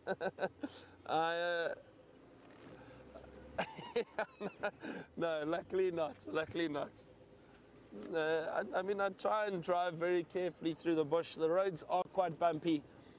But before we do game drives with guests, we always give them a very, very in-depth briefing about what to expect, what to do, and game drive etiquette while we are driving around. You know, we are in an area where there are wild animals. We do have to be careful, we do have to be respectful.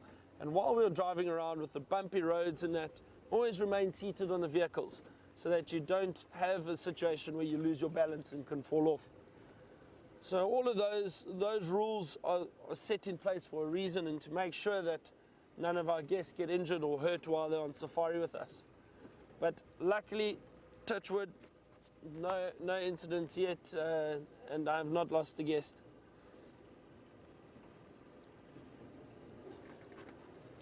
Beautiful area, that's nice and open. A lot of guarri trees, magic guarri trees around here. A lot of this evergreen tree that you can see in front of us, these are all guarri trees.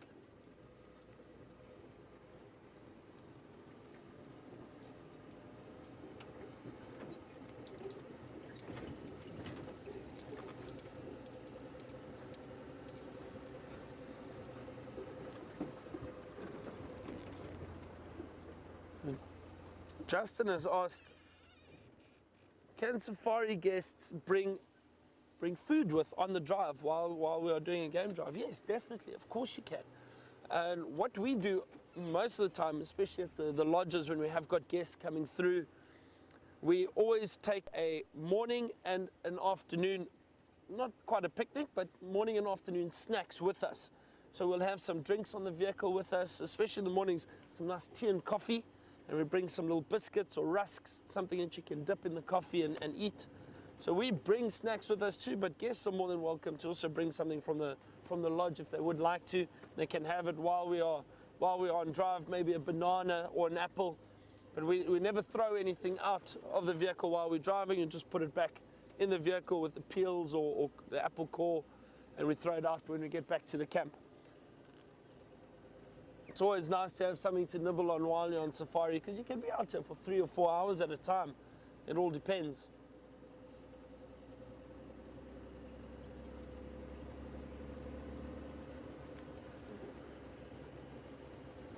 So again, I'm getting to know this area quite a bit now and getting the hang of it and more or less which area I'm in. At the moment, I have no idea where I am, which is quite nice. All I know is I'm still on Juma. I'm trying to scan very carefully while I'm driving.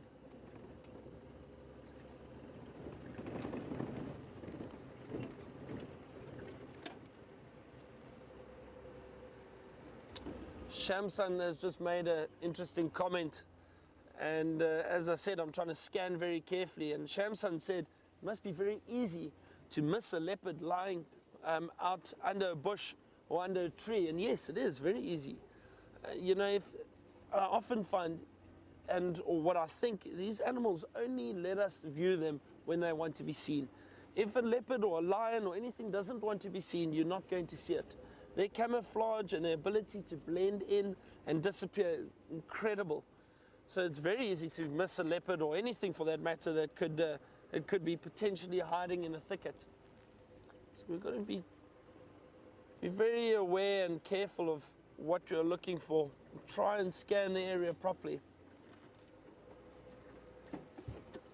What was that?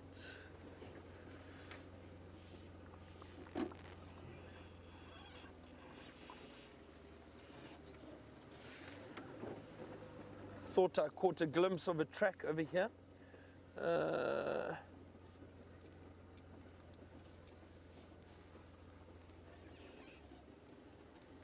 No, I think it was a hyena track crossing the road.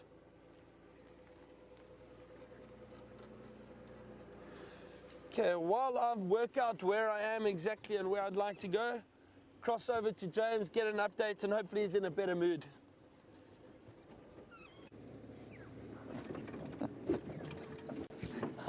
I don't think I've been in a bad mood today. I'm going to beat Byron to within an inch of his life when I get home. Now, we've come towards Treehouse Dam, hoping to find some form of animal life. Since I last saw you, we have seen no form of animal life. I have heard the call of the black-headed oriole. Phew, phew, phew. But no animals at the moment. So let's pop onto the dam wall, see if we can find something there. If not, I'm sure I can find a tree to tell you about, because they don't run away. Or Karula. A false marula. Kennedy, also I think possibly a new viewer, wonderful to hear from you. You say, how many endangered animals do we have in the bush? Kennedy, the two most obvious endangered species that we see out here are the cheetah and the wild dog. I'm just going to stop over here. Here we are at Treehouse Dam, which Viam insisted to come to. Oh, Viam, I'm glad we came here. That's a great idea you had. There's lots going on here. So, Kennedy, cheetah and wild dog, the most obvious examples of endangered animals out here, but we also have a few endangered birds, the most obvious one of those being the ground hornbill, a big black turkey-like bird with a sort of red wattles, a red throat. And I've no doubt that there are any number of endangered amphibians and endangered invertebrates that we don't even know about. But cheetah and wild dog, the most obvious. Black rhino sometimes. I just want to go and check if there's any water in that hole over there. Viam, will you tell me if you lose my sound? Cool, should be fine, we're quite high up. We are quite high up. I will keep the receiver high. Here is my receiver. Here we go, everybody. If I fall down here, know that I did it, sacrificing myself for your viewing pleasure. And Viam, if you could avoid filming my legs, that would be great. How's my sound? Good. Now, this fairly substantial hole in which I am standing now will hopefully fill up with water come the much expected diluvian floods that should descend on the area circa October today, at least October this year. But in the meantime, there is water flowing under the surface in theory. Not there. You still hearing me, Liam?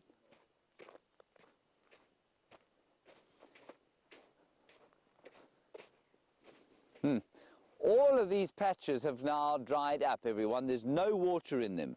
You can just see a little bit of moisture seeping to the surface, but there's no water. Just going to check one more.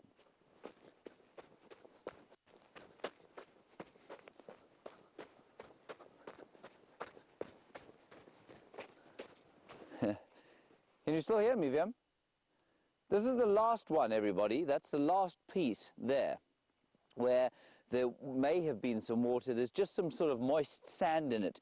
And I know the monkeys were coming down, and certainly the duiker and the impala were using it every so often, and certainly the warthog.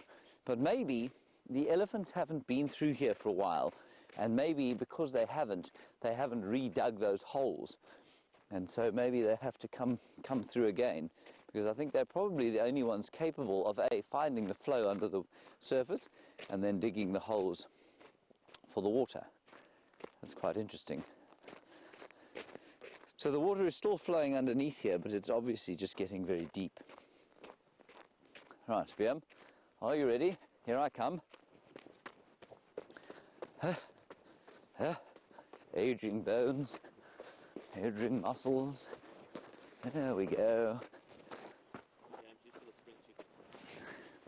I made it, Liam. Oh, you were so amazed. I am. It's your athletic ability. That is that's a crested barbet calling. The only form of life here at Treehouse Dam. This is amazing. Okay, on we go. It's a very, very beautiful day. Starting to warm up a little bit now.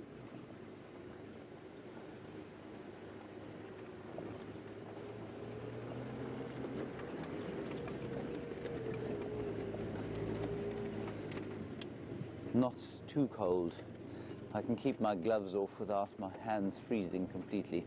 All right, let's go back across to Byron, get an update from him. Hopefully he has managed to not drive into anything and break his car.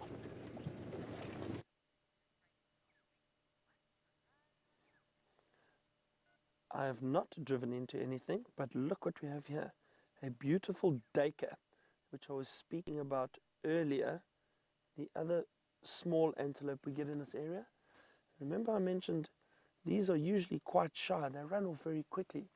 This one seems to be very relaxed. It's a young male.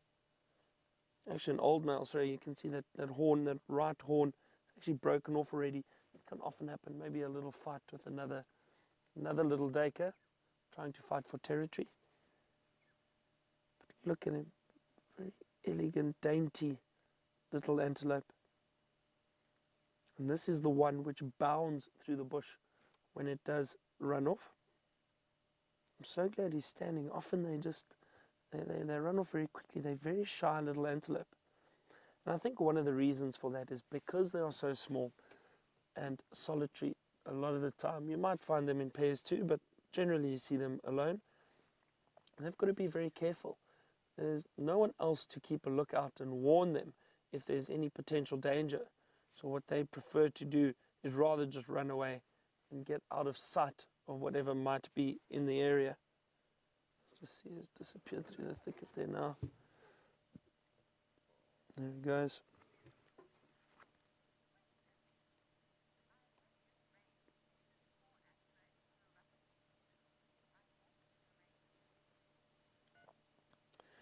So a question from I Walk in the Rain, that must be a Twitter handle. So they've asked, do the small antelope have a rutting season? No, they don't. These antelope don't. They may have seasonal mating times, but they do not have a rutting season like the impala and the and wildebeest, who have very distinct rutting seasons in this part of South Africa. These little antelope can potentially mate any time of the year. And there it goes. Off it goes. Lovely. I'm glad we saw it. So yeah, so no distinct rutting season for these smaller antelope, but some of the other antelope, the large antelope that we have spoken about, they do.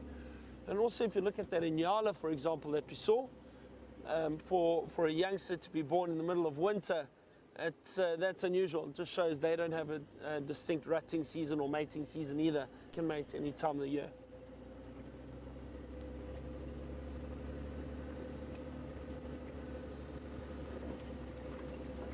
Ooh. Kudu. Good morning. Look at this beautiful female kudu. Another few running through here. Raina from Texas would like to know, are there any dick in this area which we are in? No, there are not, Raina. We do not have dick down here. That is another small antelope. Looks almost similar to that duiker that we just saw. There are dick in the northwestern part of southern Africa. So in Namibia, we do not have dick in South Africa, but the only southern African dick is found up in Namibia. So not in this area at all. Or, Brian, I wonder if we can get a bird that is flying above us. A little bit tricky. It's a lilac-breasted roller, straight up. Oh, and there it's doing his display. It's difficult. It's gone down. Very difficult, yeah. And that was a lilac-breasted roller. And they get the name roller from a beautiful display that they do. They'll call and make a loud noise while they're flying up. And then often what they do is they stop flapping their wings and they do a few rolls or loops down and up, down and up. And as they go down again, they literally rock from side to side. They look like a fighter jet. They go and they do this all the way down. That's how they get the name roller. This kudu have just moved off behind us. Nice to see them. Look like a small family group. Look like an adult female with two younger kudu. Different ages, obviously, but that were all moving together. Similar to the Nyala, you can find kudu in small groups like that. Not large herds, really, like the impala or springbuck in other parts of South Africa. Oh, there's some parrots flying past us. Let me see if they perch. No, they've flown off. Brown-headed parrots. It's wonderful. I'm not sure if you can often pick up on the sounds that we're hearing, and it's quite difficult at times. But every now and then we get to hear these birds flying past, and a lot of the bird species have very distinct calls. And those parrots, a very, very typical parrot call, they're chirping, high-pitched chirping, and they just flew past.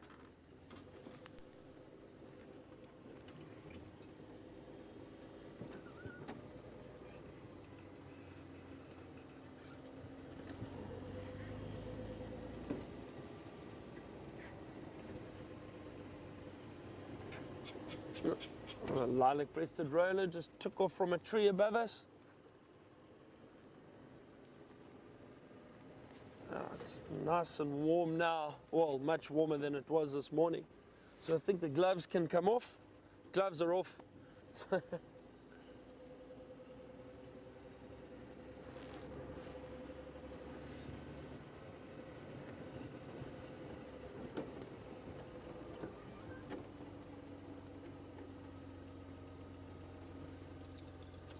So James Richard would like to know what some of my favorite trees are.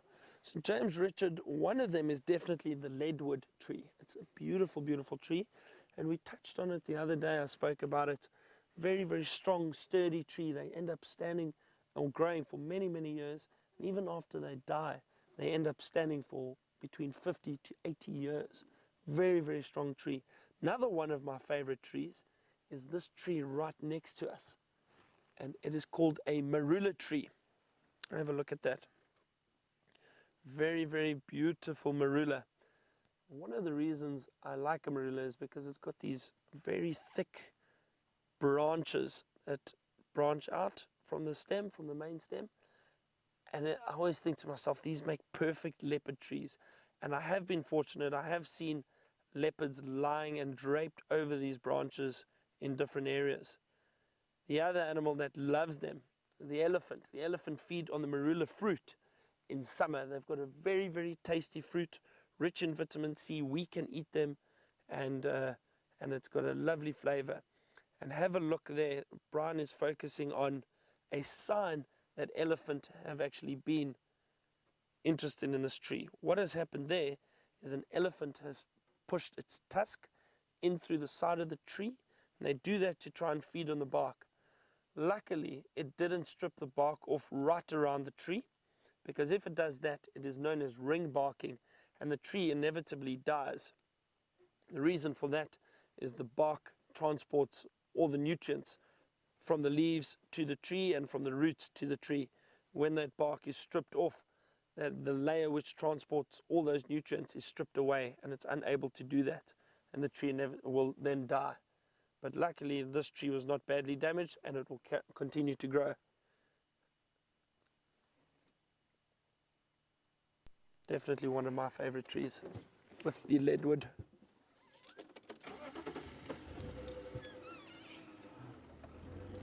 It's been a great morning, even though we haven't seen too much wildlife. We've seen some of the smaller things, like the young inyala. We saw some kudu, saw the duiker, and it's always great to stop and speak about all the other stuff around, not just the animals.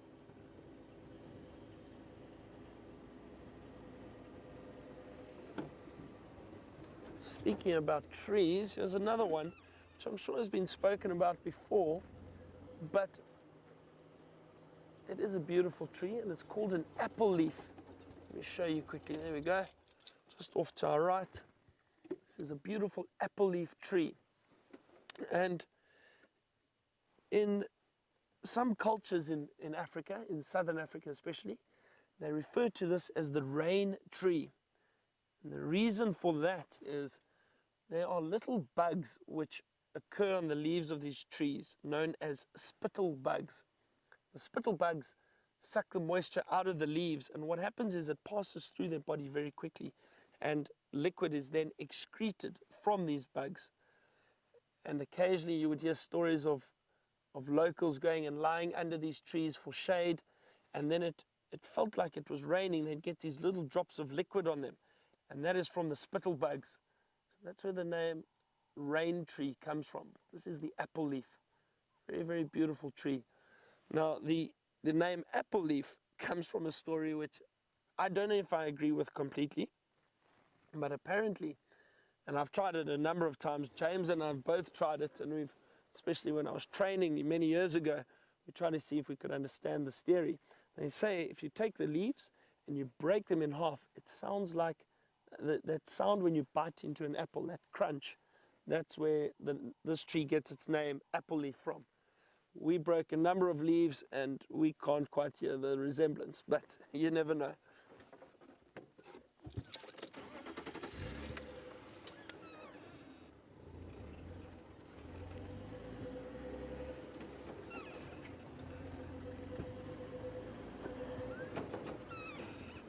So we are going to continue searching for some wildlife now. Enough about trees, I think, and while I do that, let's cross over to James and get an update from him.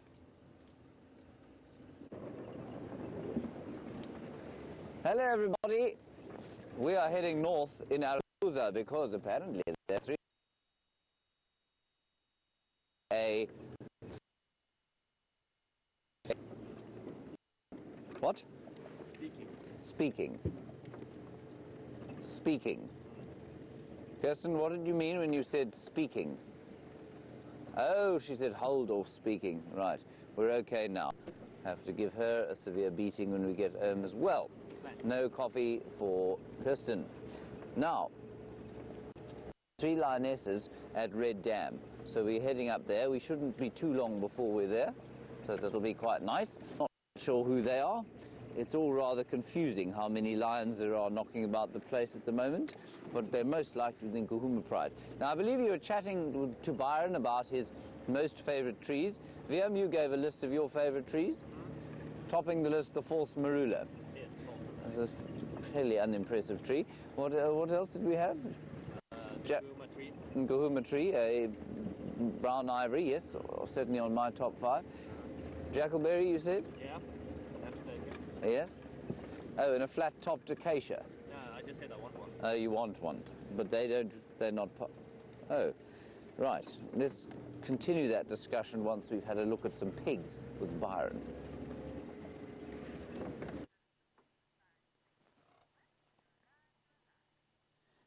Thank you, James. We do have some pigs. We have warthog.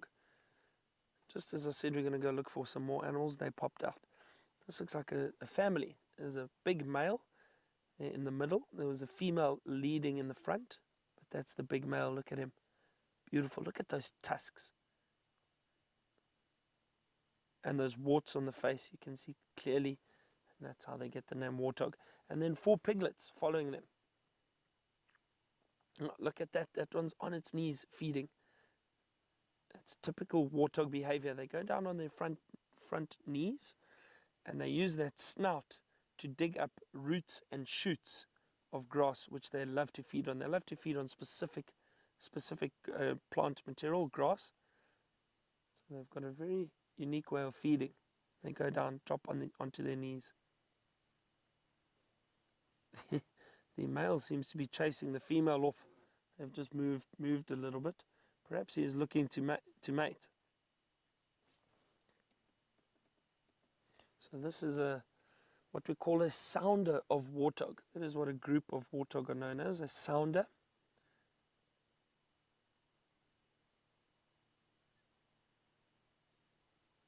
Have a look at that very clear. Can you see those very clear white hairs on the side of the face of those warthog, those young warthog? Now the reason for that is it is meant to resemble the large tusks of the adults, so that if a predator sees these young warthog, it possibly thinks twice about hunting them, because it may see that white hair and think perhaps that those are sharp tusks like the adult has. So they have adapted this as a way to deter predators from hunting them. Very interesting. You can see it clearly there. Look at that. It does almost look like those tusks of that big male that we saw. And off they go. Wonderful. That was great. There we go. So from the warthog, James has got some dwarf mongoose.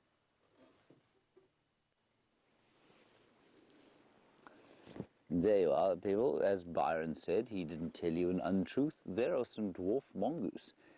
And they've just come out of their little mound, which is in the middle of the road. It is a house. It's a very silly place to put a house, of course, in the middle of the road. But they're very sweet. William, did you just take a picture of me taking a picture? No. You better not have. I've taken many blurred photographs of these dwarf mongoose, everyone. There's another one. Still, what they're doing now, of course, is they're coming out and they're doing precisely what Viam and I are doing, in that they are stopping, and at least not, yes, stopping. We've stopped.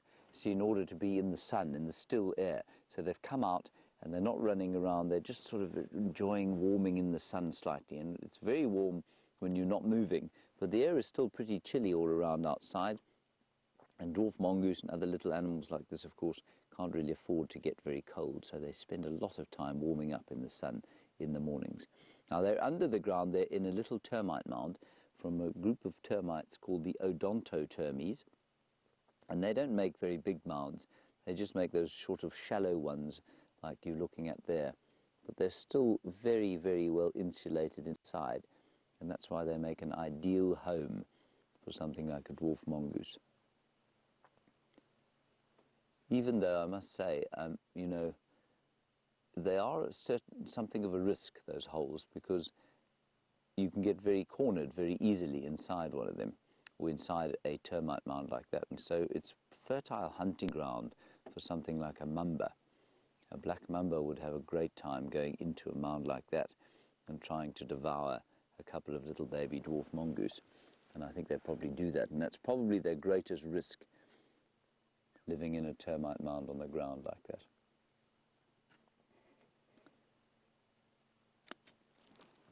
Stop it, Viam. Film the animals.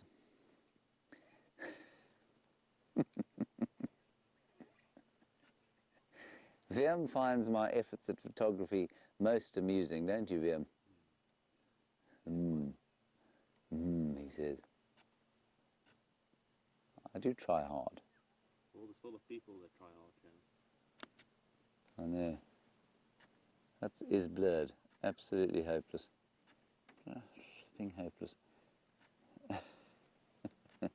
Anyway, let's go and see. I think we should go and see the Nkahuma lionesses. What do you think, Viam? Yes. Are you still incessantly...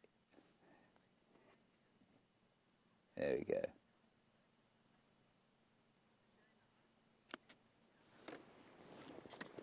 Right. Nevin, we're going to carry on. Nevin, you're in North Australia. That's really nice to hear from you there. It's one of the places in the world I would really like to visit one day. Nevin, you say, well, we'll just watch the mongoose. I think they're probably going to go inside, back into their little den.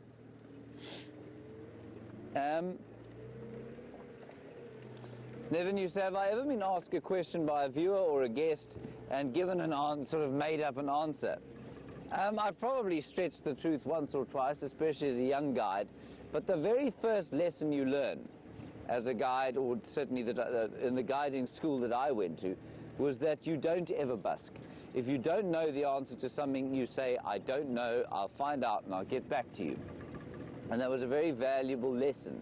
And certainly in South Africa, and I don't know, I think it's probably the same in many places where there's a kind of macho culture amongst the men, to find a South African man who will say to you, I don't know, is rarer than finding wild dogs killing elephants on a daily basis. We are programmed for some reason into giving an answer to every question, regardless of whether we have any kind of idea what we're talking about at all. And I mean, I think this is probably the same throughout the world, but I've only kind of seen it here. And so to learn to say, I don't know, in front of somebody who is clearly expecting you to know was a very important lesson that I learned. And it's because people are not idiots. Well, I mean, of course, there are many idiots in the world, but generally people who take the time to watch a show like this, for example, or people who have taken the time to travel to a place like this, well, they're not idiots. They know what's going on in the world, otherwise they wouldn't be here. And so you've got to be very careful about talking nonsense. And I know that there's certainly, I've seen it, and I've watched people, you know, busking away, talking utter nonsense, and get burnt very badly by people on the back of the vehicle saying, no, but hang on, in the book that I read before I came on holiday, because a lot of people will do that before they come to an area like this, they'll read extensively, and then they'll, you know, lay out a sheet of facts or something that the guy has just sort of, he's assumed that his guests know nothing. He's given them some outlandish yarn and been burnt very badly by a superiorly educated guest. And so one of the big things was to learn to say, I don't know, I'll find out and I'll get back to you. And there certainly have been an incredibly valuable lesson for what we do here, because here, instead of having 6 people who may or may not know what's going on in the back of the car, we've got thousands. And you can rest assured that if you make a mistake, someone's going to jump on you. And I think it's wonderful. I really think it's great. At the beginning, I felt a certain sense of pressure, but now I've eased into being able to say, I don't know, but I bet somebody out there who's watching does know. And 9 times out of 10, we get a great discussion going, or we get a good answer from somebody with insight or knowledge the rest of us don't have. Now, we're just approaching the lines here, so let's drive very carefully.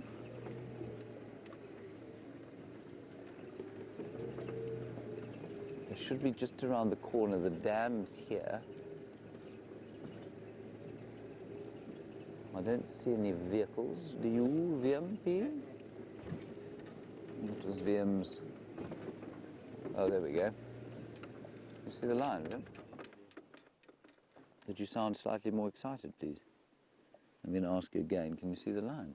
A little bit. Okay, that's not really working, but let's go forward.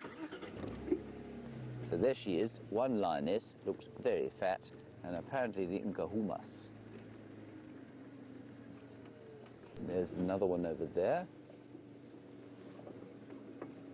Two that side, one this side.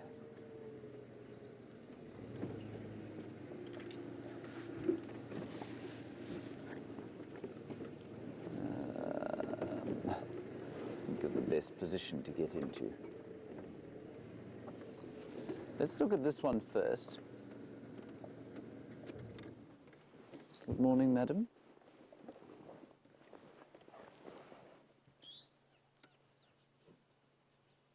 Now, who is this, everybody? Can somebody please identify which Nkuhuma lioness this is? I'm so bad with faces.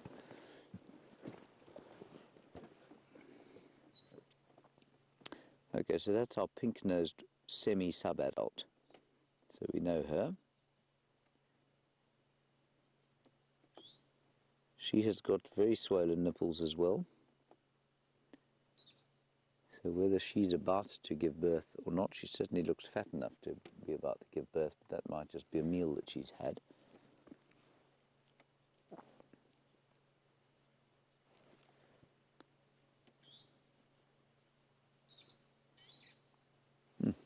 And in the background, the birds that Byron showed you, the brown-headed parrot. All right, so Sid, you're interested in knowing an update of the general sort of lion update of the area. Well, Sid, the general lion update is at least 2 Nkuhuma lionesses of the 5 have got cubs. One on Torchwood, one we think somewhere on Juma, at least another one about to give birth. And so that's the status of play, and the others possibly pregnant here at the Nkuhuma Pride. So that's the state of play here. Then, on the Styx Pride, 3 females there today, but they do tend to join up with some others to the further south of them. They have got at least 4 or 5 cubs as far as I'm aware, and we saw them today, and so that was great. The Birmingham boys, 3 of them on Buffalo's Hook at the moment, and they were 3 lionesses yesterday. Could well have been these 3, but I don't think it was these 3. So as yet sort of semi-unidentified lionesses. And then the Matimbas, our other males, they're headed off down south towards Londolozi. And the other Birmingham boy, there were tracks of him wandering about Juma today. I suspect he's gone north into Buffalo's Hook to see if he can find his brothers. So that's a general lion update. And you can see these cats deeply fat at the moment, aren't they, VM? Not moving around a great deal or with any kind of enthusiasm. Let's go and look at the others. They're over there. We'll just pop round the corner there. And, I mean, I could probably drive that close to her. I guess that's how we'll have to do it. So we're going to drive within 4 feet of this lioness, the world's most terrifying terrestrial predator. Well, maybe with the noticeable exception of the tiger. And because I'm not on foot, I think it's unlikely that she'll react. I'm still going to watch her very carefully and not take anything for granted.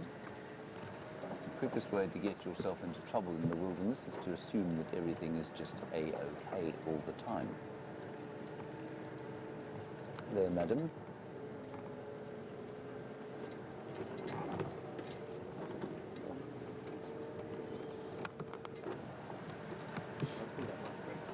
You don't think? But we saw at the dam the other day. You don't think she's pregnant? Yeah,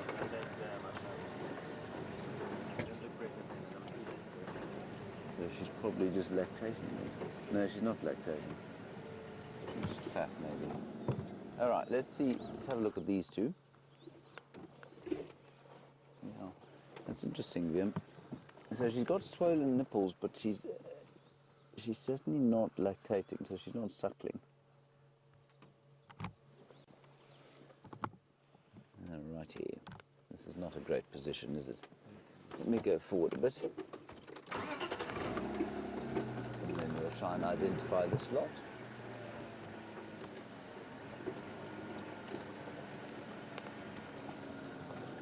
Oh, one of them's leaving herself right where she lies.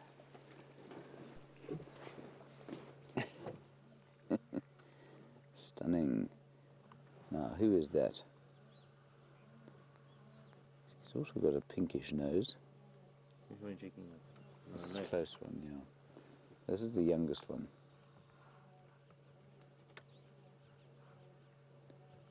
And unsurprisingly to me, she doesn't look to be pregnant. And nor does this one, who's much older. An almost entirely black nose.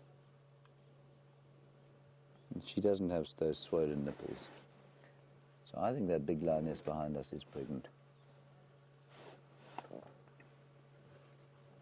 Anyway, time will tell. And they're very peacefully lying here, happily in the shade. Well, in the sun, actually. But I think Sunday has become a little bit overwhelming for them. And they're going to chill out now for many hours to come. As is the way with lions. Nice work if you can get it, don't you think, View? Mm-hmm. Yes.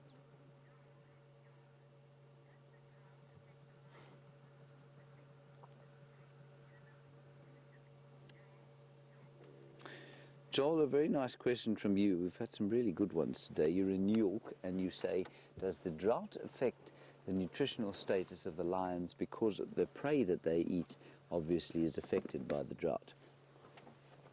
Joel, I don't think there's a sort of continuum. So if you think of a graph of, I know graphs to most people will make them go to sleep, but if you think of a graph of nutritional content on the y-axis and time on the x-axis, you could basically draw a sort of parabola there. And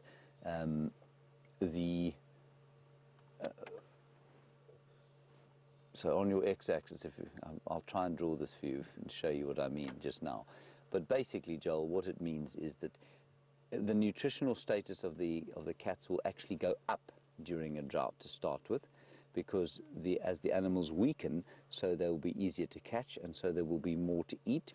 And then certainly, as you say, once the nutritional status of those prey animals drops below a certain level, then it will start to affect the prey animals, at least the predators.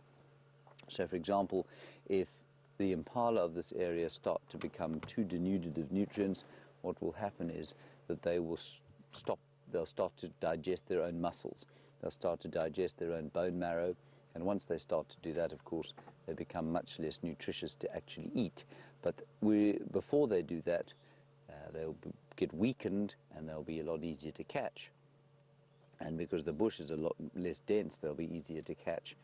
But there will be a point beyond which they will become less healthy to eat. I'll try and draw you my graph if you're interested once we've left this lion sighting. Now, I don't think we're going to hang around here for too long, everyone. There's really very little going on at all. So we'll sit here for a little bit longer. Let's head across to Byron for an update, and then we'll decide what to do from there.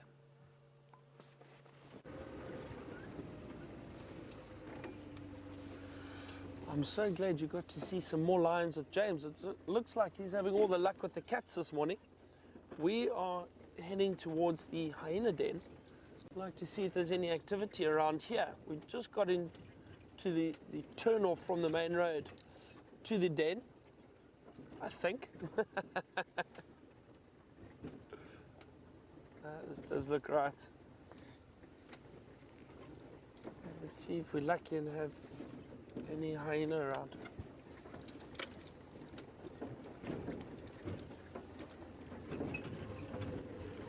So Roger from Florida has asked a question about the hyena population and if the hyena in this area have an effect on the lion population. So Roger, it's a very good question, and it's difficult to say, but I'm almost certain that the amount of a hyena definitely affect the amount of other predators in the area. Hyena are really quite high up on the predator hierarchy. They're just below lions. They're very powerful. They work together as a clan, often to scavenge or chase other predators away from a kill. So if there are far fewer lions in the area, and the number of hyena is very high, it could influence the lion population and cause lions maybe to move out a little bit and try and find an area where there aren't as many hyena. The other thing is with leopard, if there's a lot of hyena around, leopard also don't like it very much because hyena will go and steal their kills very often. But in saying that, both lion and leopard have worked out a way to try and keep hyena at bay. Leopard will hoist their kills into trees so that hyena, hang on a second, let's just have a look. On the top it looks like a hyena.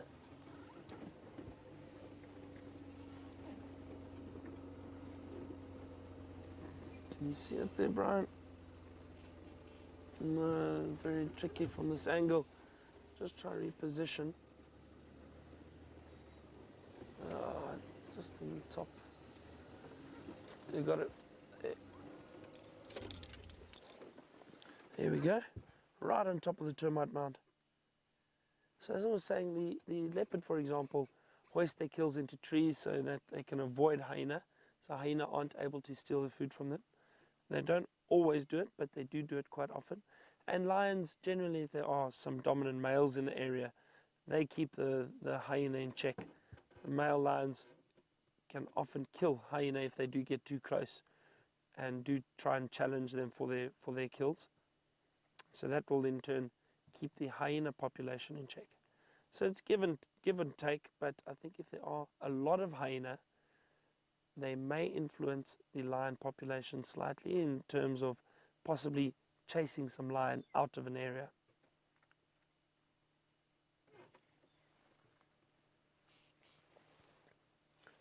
Don't see any sign of the young ones. Just trying to scan around and see if there aren't some others lying out.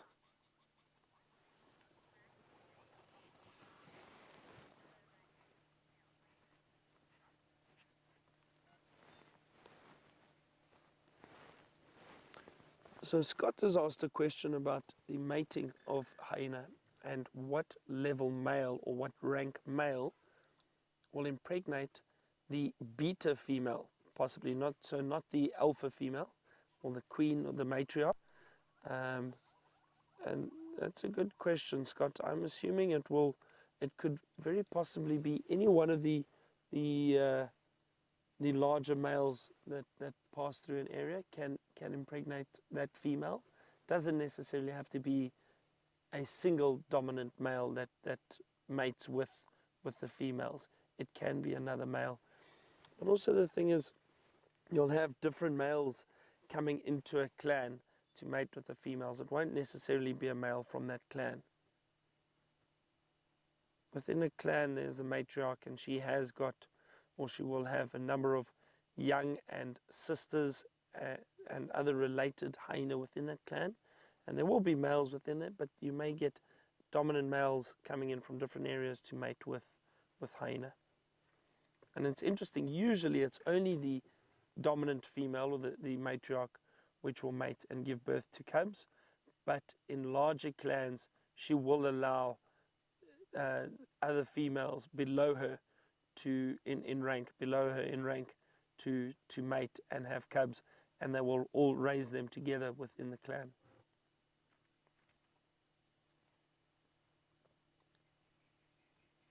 I think that hyena is lying up there because it's getting a lovely bit of sunlight, so warming up. As I mentioned, animals feel cold just like we do. So to lie in the sun and warm up in the morning like this is really, really great. I'm sure there are others around. Some of the hyena were lying down in the drainage line behind us a few days ago. There may be an area which they enjoy lying out, relaxing. There could also be some other hyena on the other side of the termite mound that we just can't see right now.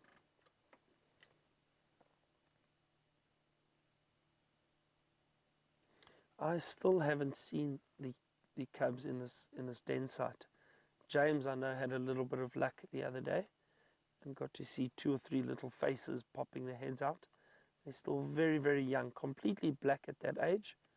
And then as they get older, those spots and that brown coloration starts to come out. After a few months, about 3 to 4 months, you start seeing the change very, very clearly.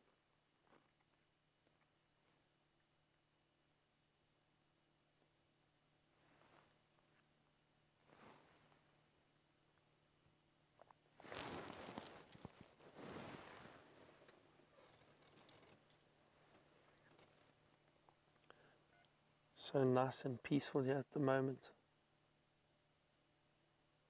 We're going to sit here for a few more minutes, just see if we don't have any hyenas popping their heads out. While we do that, head back to James and get an update on what those lions are up to. James has found the last remaining flowers of the summer hanging out here in the drainage line. And they are plumbago flowers. They are white plumbago flowers. Let's put them in the sun here. You're being most inconvenient this morning. There they are. Very beautiful flowers, and they come in blue, they can come in pink, they come in purple too. Isn't that pretty? They smell of nothing at all. And they've got very sticky little seeds, I suppose you'd call them. So once the flower has been pollinated, the pollen goes down there into the middle of the flower, and then this little sticky bulb forms underneath, like this,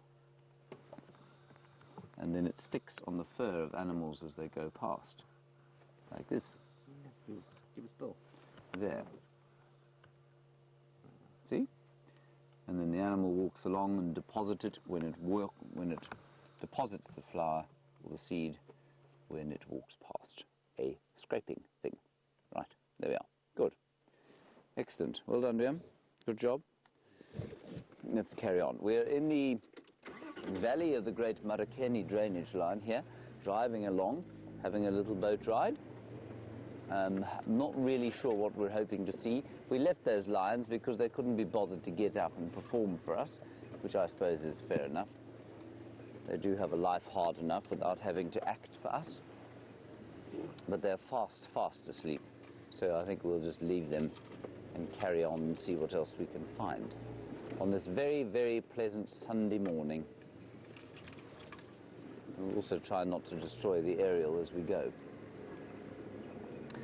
Hyena's not out, I believe, just the one there. Hopefully those little cubs will stick their heads out.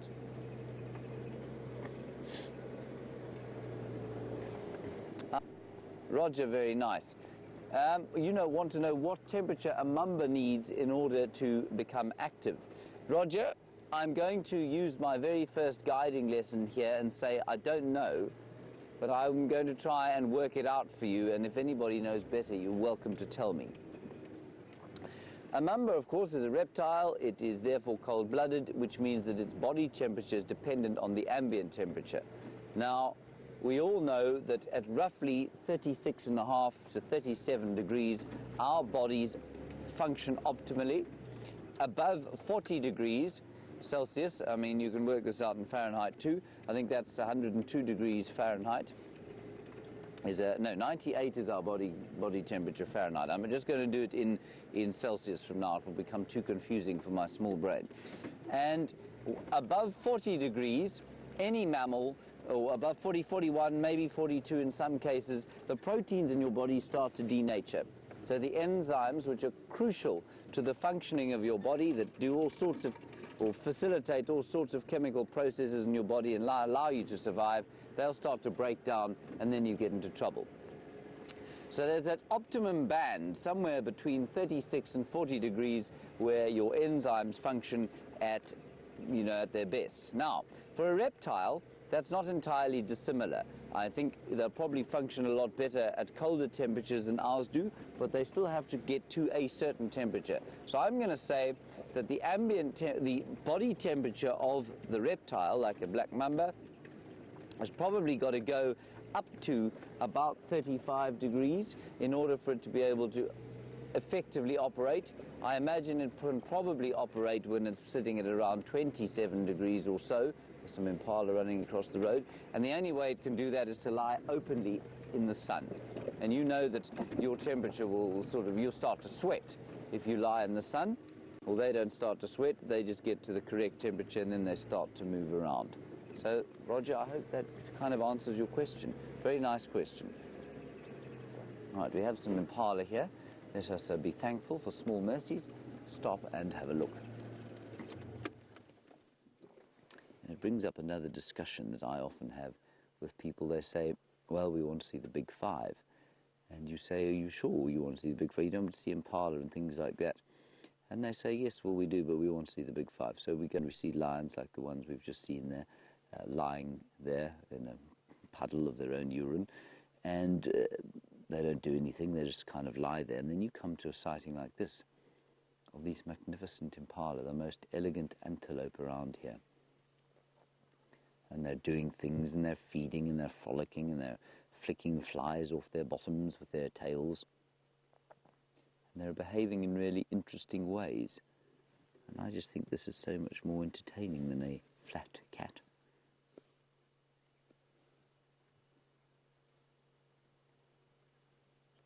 Beautiful. Magnificent colours as well. Oh, the jumping. Great jumping skills they have. Not quite as good as the Nyala, but still pretty good.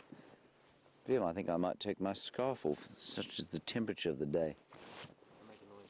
I have already made a noise because I know that my microphone is close to my scarf.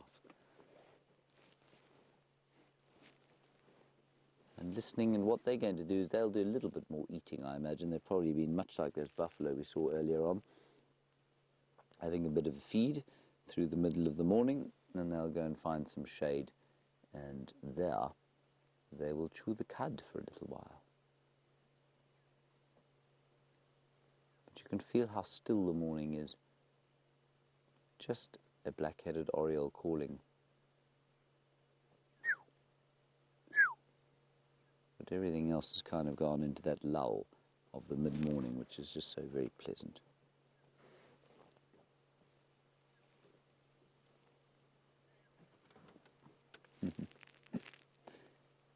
And some of these male impalas, some of the rams, are still knocking about herding females together, trying to keep them in some kind of a harem structure, which of course is a waste of time because any female impala that's going to be pregnant is already pregnant. And so I guess it's just a kind of throw over to the rutting season, and the testosterone levels are still pretty high. Let's ease our way past these fellows. Now, there were supposed to have been some leopard tracks around here yesterday. I haven't seen any, but there are thousands of hyenas that went running up and down the road here.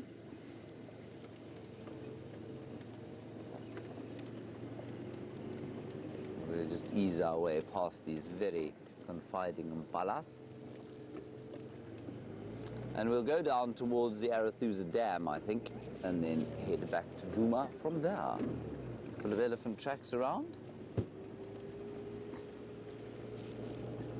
But otherwise, not a great deal.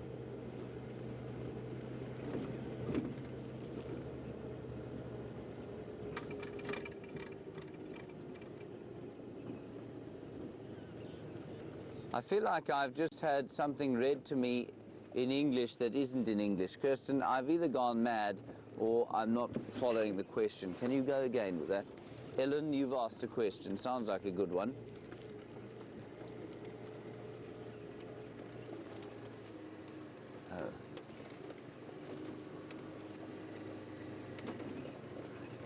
No, okay. Ellen, so you are interested in how it is that cats make their babies lie still and remain quiet when they're away, How do mother cats do that, and how do mother antelope do the same thing?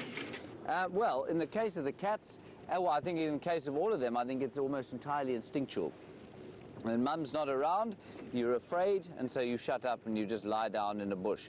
So a wonderful example would be something like a sable antelope or even a waterbuck, where they'll give birth, the youngster will lie in some thick grass, it'll frolic around when the herd is around, but then when mum needs to go off and have a drink, as soon as mum departs, they will lie down in the bush, and they're instinctually quiet.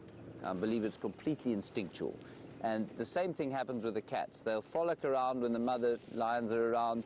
Then when they make that, I don't know exactly how they do it, but they'll make a growl or communicate on some other level, and the cubs will go into thick bush, and they'll be quiet, and they won't say a thing, and they won't move. And it's purely an instinctual thing. When mum's not around, you're quiet and you're down, you're not doing anything. And we had an interesting sort of sighting the other day of the two Karula cubs, George and Charlotte, and they were sitting without her. She'd gone off hunting, and George was up in a tree, and Charlotte was down on a termite mound, and they weren't doing anything. They just sat there, and we spotted them, and they came around.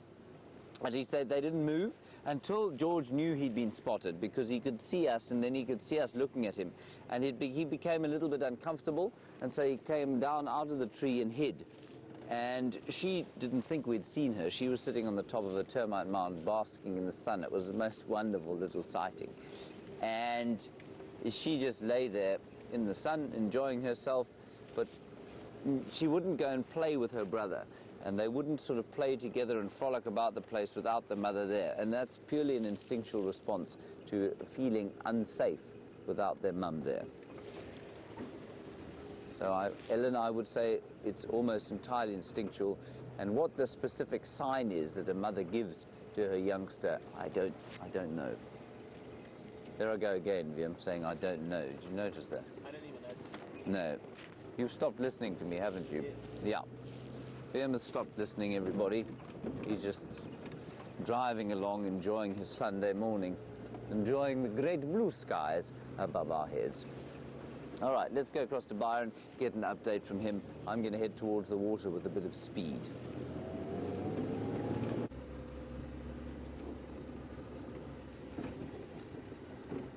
We left that hyena den, just the one lying right on top. We didn't have any activity or couldn't pick up on any activity from others in the area. So we decided to move on. Brian and I are searching our hearts out for any activity. Understand there's some elephant at the Vuyatela waterhole, at the Juma waterhole. So we might try head into that area, see if we can't get some elephant at the water and see how many there are. But you never know, you could bump into something along the way.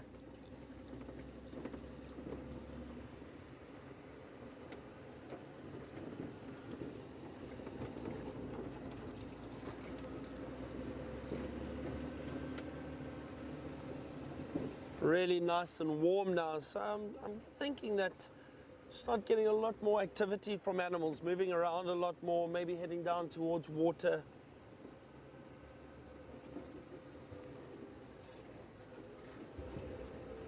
You could still get predators moving around this time of the day, even though it is already 9 o'clock or so, and in summer most of the predators would be hunkered down in a thicket in some shade, because the temperature is very hot already at this time of the morning in summer. But no, in winter it's still really nice and cool, so you do still get a lot of movement from those types of animals.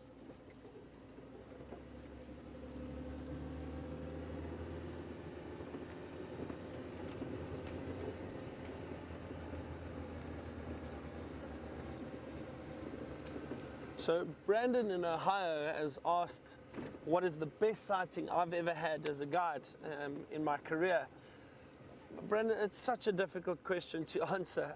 I've been very fortunate, and I've seen a lot of different, very exciting sightings, from leopards hunting and killing to lions hunting, wild dog hunting, it's always very exciting because just the way they work together and how fast and trying to keep up and follow them, it's incredible. So those are really exciting. If I had to pick one, I don't think I would be able to. It's very difficult. Each are very different and each are exciting. But I have been fortunate that I've seen a lot in the years that I've been guiding. One sighting that I can think of that I remembered, it was exciting but very emotional at the same time, and the reason for that was a pack of wild dog were running through an area and they were on the hunt, and as they do, they'll often just move through a whole area, and if something gets flushed out or they find a herd of impala, for example, they'll split off and they'll run together into the area and try and hunt those impala. So in this particular morning, they were running through an area and they were crossing through some drainage lines, and as they ran down, they ran into a leopard which was resting in the drainage line. And the leopard, I mean, they are so quick and agile, and as the wild dog ran through, the leopard got a fright, obviously, and quickly turned and managed to grab one of the wild dogs, one of the younger wild dogs, bit him and broke his back. And as that happened, the rest of the pack ran to help this wild dog, and the leopard was up in a tree in a flash. This poor wild dog was then lying down and was injured, couldn't move, broken back, so it was going to die anyway. But then what happened was a few hyena ran in, chased off the other wild dog, and they killed this wild dog and began to eat him. Just shows you how opportunistic they are. They obviously heard the commotion, they were in the area, and they came straight through to get whatever food was around, and they did. So that was an incredible sighting, but very emotional.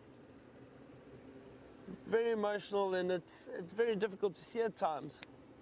But that is nature, and that is the way the bush is.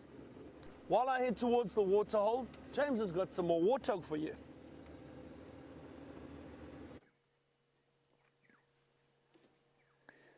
Well, the sort of a warthog, everybody, is just lurking behind a bushel there. I don't want to start the engine and give him a dreadful fright. Here he comes out. And I think he's a young boar. No, he's not. He's a young sow. She is the young sow. I don't know why she's on her own. Now, the way I can tell that, of course, by the number of warts on her face. She's only got that one small set just under her eyes. On a male, those would be much bigger, and there'd be another set just behind her front tusks there. She's got quite impressive whiskers for a lady, don't you think, Viam? Mm-hmm. They're almost as impressive as your whiskers at the moment. Yes. Very long, luscious hair on the back of her back there. I actually got a mane, not whiskers. You do have a mane, not whiskers, yes. Yeah, she's the ramp model of the warthog world, that. Very nice, finely manicured whiskers there. Now, watch her use her snout there to eat. There's a very good reason, of course, that a pig has that hard snout in the front of its face. And the reason for that, of course, is that it's like a little spade, and she uses it to dig out the bits and pieces of roots that are underneath the ground there. She pulls up the rhizomes, which are the underground stems that contain a lot of carbohydrates and nutrients, where the plant stores those things for dormant times, and she digs them up with her snout, and that's why she sits there on her knees. Now, those little balls that you can see near her, that next to which she's eating, are wild aniseed or osmum, and I've never seen an animal eat them. I just want to see if she is actually eating those. Because they're very aromatic, so they're full of oil.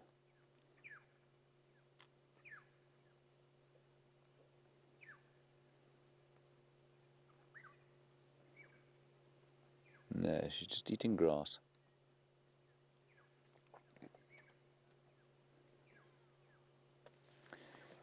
Now, the other thing to ask, of course, is what on earth would the function of those whiskers be? Because I mean, I can't really see what they'd be used for. Certainly in the youngsters, you will read that they're there because the teeth take a while to grow, and so, you know, in the youngsters, those whiskers look like tusks initially. And maybe it might sort of deter predators from trying to eat them, but I don't think it does. But that really is quite an impressive set that she's got.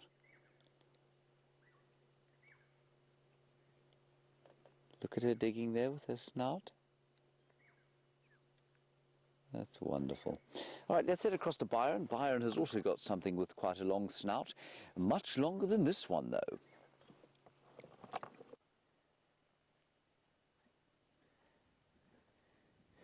These snouts or trunks are much longer than the warthogs, James. That's right. Look at this wonderful herd of elephant we got at the Djuma waterhole. This is great. Always fantastic to see elephant, especially at water. I just love watching them, and the way they interact and how they use those trunks to drink. And watch, a lot of them are sucking water up with their trunks and then blowing it back out. Often what they're wanting to do is just get some clean water, so they'll try and splash away some of the dirt or sand from the top of the water, and then they'll suck up the clean water and drink that. And look at that young one. Oh, if you look there, just over there, that adult just sprayed water on top of that youngster. He's not very happy.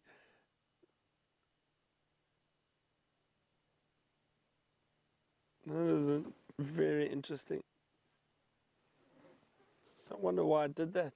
But it's I suppose a younger elephant that sprayed the water, not quite an adult. And there's that baby now. Look at that. Probably just getting the hang of using its trunk. You know, it takes them just over 2 years to fully learn how to use that trunk properly. And that youngster is probably 1.5 to 2 years old, maybe.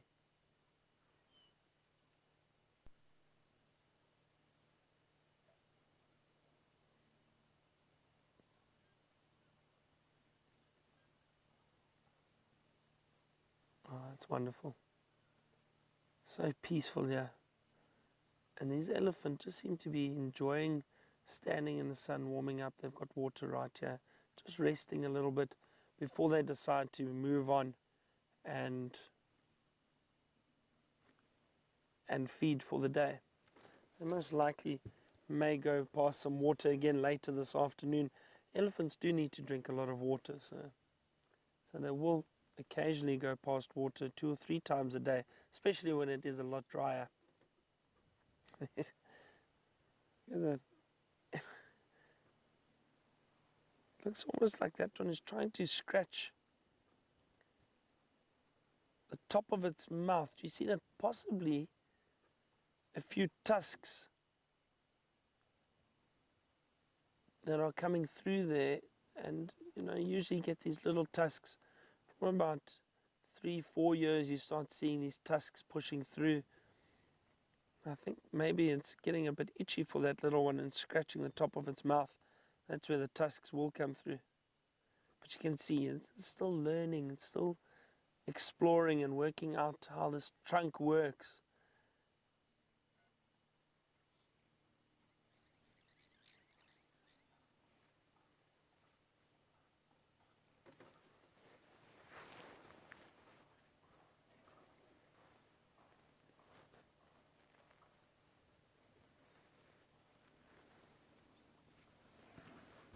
And see, smelling, picking, trying to work out how it can use its trunk. It's amazing. I could watch these for hours.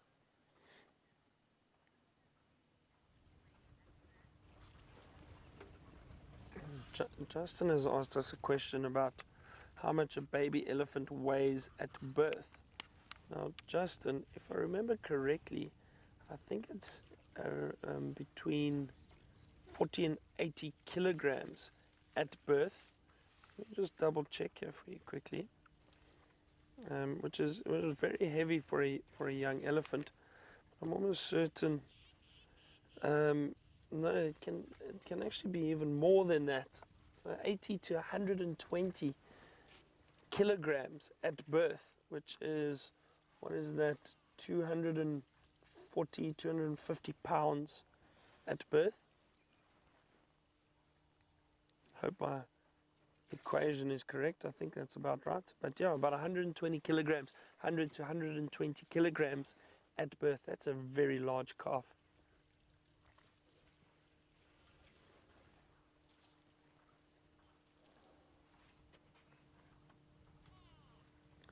Little bit of maintenance going on in the background at Juma.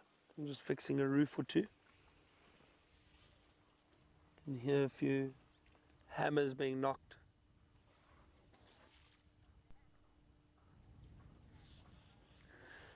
So Sally has asked, why do all these adults have their backs to the water? I don't know, Sally. I mean, it's a good question. Why are they all standing like that? I don't think there's a specific reason. Perhaps they are just because they have chosen to hang around this waterhole and allow the younger elephant to drink and explore. Maybe the adults are just keeping a lookout for danger. You know, elephant, even though they are so large, they are still aware of predators, and they don't really, especially in this area, probably don't have a direct threat, but they are still careful. So it could possibly be because they're just having a look around, making sure there are no predators, and letting the youngsters enjoy the water and enjoy exploring the waterhole. But I don't know if there's a specific reason. That would be my guess and my theory.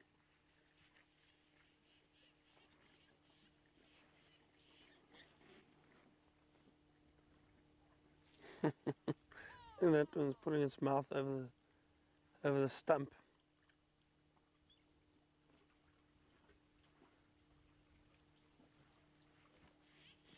This is amazing. They're so relaxed.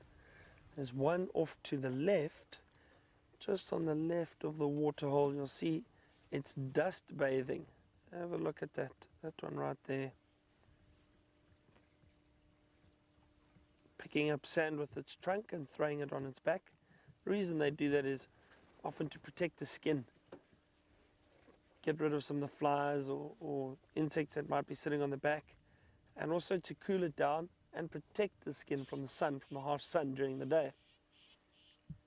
In summer, especially when it's very hot, they'll splash mud and water and throw that on their backs. And then now in winter, and also in summer, they will do it with sand too. They'll throw that, pick it up and throw it over their backs.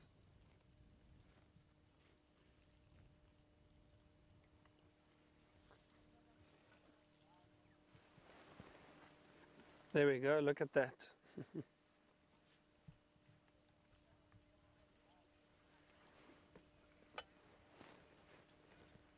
So Lauren has asked a question about the tusks, and I think what we saw with that youngster rubbing its front mouth on the stump. And Lauren has asked, does it hurt when the elephant tusks come through? Is it like teething for us? So Lauren, I'm not sure. I don't know. I mean, it's very difficult to guess. How do we know what pain they are feeling when those tusks are coming through? I do think it may be a little bit uncomfortable, and I think that is why possibly that youngster was just scratching its mouth on the stump. It could be a reason, but I think once they push through a little bit, I don't think it really hurts the elephant. Again, it's a theory, and it's what I think. It's not to say that it is correct, but I do think it may cause a bit of irritation. You can imagine these tusks start forming and pushing underneath the lip or the side of the mouth. But I don't think it's sore. And again, I mean, you know, when you're a youngster or baby, you go through that teething phase, and it creates discomfort. But I can't remember it being sore.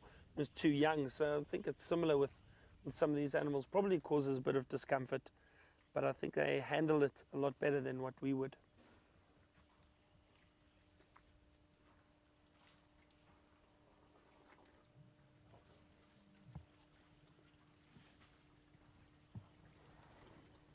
Really enjoying all the different questions from everybody from all over the world. And you know, one thing I've realized is that you can be guiding for so long, but you constantly learn new things and on a daily basis being out in the bush. I've been guiding for a long time, but still to this day I'm still learning and seeing things that I've never seen before. And from all these questions and that, it's also a way for me to learn and share some of the knowledge that I have with all of you back home, and hopefully you are all learning from it. But always remember that we learn every day with nature and with wildlife, and we can learn from nature and wildlife. I think the way animals look out for each other, and especially elephant herds, you know, they look after the young. I think it's such a valuable lesson for us to take from them too.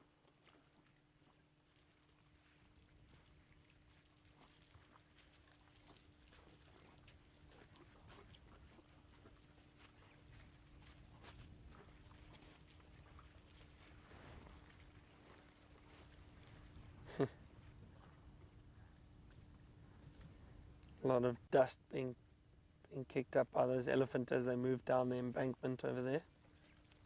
What I'm going to do is reposition for us quickly.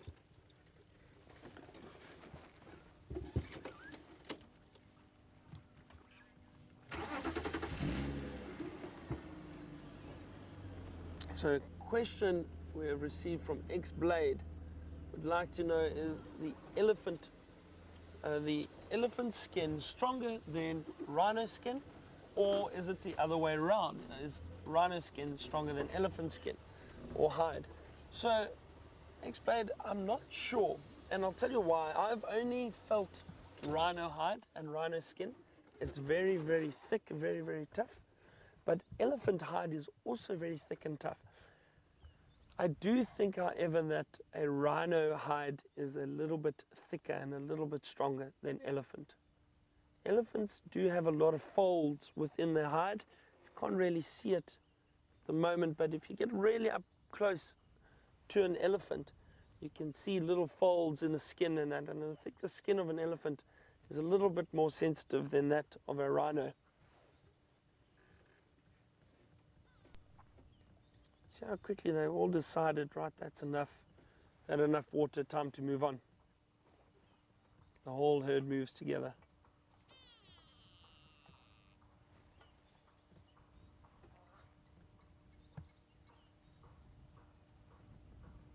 So a lovely, lovely sighting.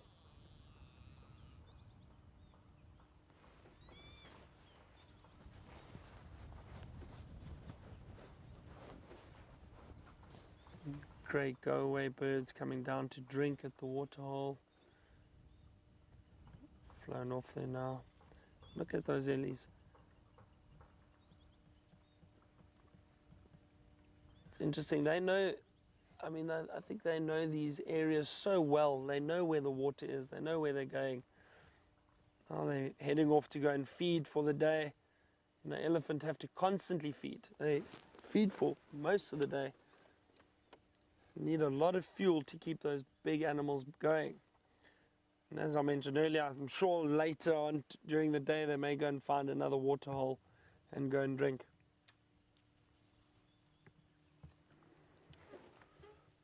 Wasn't that wonderful? So great to see a herd of elephant standing very peacefully, drinking, enjoying the water, and then moving off. And see the interaction and the little things. It was interesting to see how two different elephants put their mouths over the logs that are packed around this waterhole. Very interesting behavior. We're going to carry on. I think what we're going to do is head up towards the quarantine area and see if there's anything up on the clearings over there. Maybe we're lucky and we have one or two buffalo lying around, or herds of impala or zebra maybe.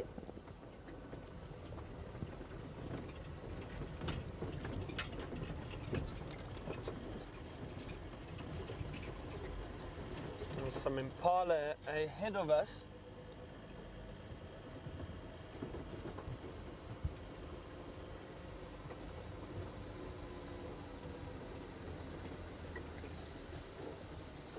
Look at that. As I said, it's always nice to see impala. I think they are Very beautiful antelope. It's a young male in the front and a female behind. The other morning, those of you who had joined us, I was talking about the skin or the hair on the impala, and early in the mornings, we would have seen it this morning if we saw any impala, but we didn't. The hair on the backs, what happens is it looks as if they've been brushed the wrong way. The reason for that is they tense muscles in their skin, causes the hair to raise up, and it traps air underneath, which acts as an insulation layer and keeps them warm in the cold mornings. Now as the day warms up, they relax those hairs and they get that beautiful sheen again. You can see that coat at the moment. All those impala are shining beautifully in the sunlight. But when you do see them with their hair standing up, then it's very strange. It looks like they've been brushed the wrong way. You can see it very, very clearly. That's great. Well, we've had some luck with antelope this morning. We've had impala, and then we had some kudu earlier, and of course that inyala with that beautiful newborn baby. That was wonderful. Great morning. Really enjoyed it. Glad it's warming up though. It was chilly this morning. Thank you very much to Brian and the Thumb for keeping me company, doing such a wonderful job with the camera. Thank you. And then it was great to finish off with those elephant. Thank you to the ladies in final control, so Kirst and Lou. And my name is Byron again, and we will see you this afternoon for our sunset safari. Have a wonderful day.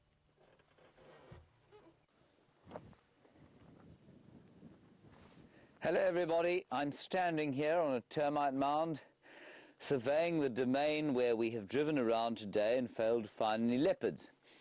And this is the last place we saw Sandile. He was wandering down to the right-hand side of where I am now. We've just had tracks of shadow as we came out of Arathusa, and they looked pretty fresh to me, and I think they were heading down in a southerly direction, possibly into Hoffman's here, which is where she's been keeping the cub for quite a long time. Anyway, some prospects for the afternoon. Whoops, daisies. I'm not sure what we're going to do this afternoon, I haven't decided. But we are going to go and enjoy the rest of our Sunday in the manner of Huckleberry Finn, chewing a piece of grass. Right, I'm plugged in again. So, we'll drive slowly forward, because on a Sunday one must drive slowly and enjoy the sights of this beautiful winter's day that we have here.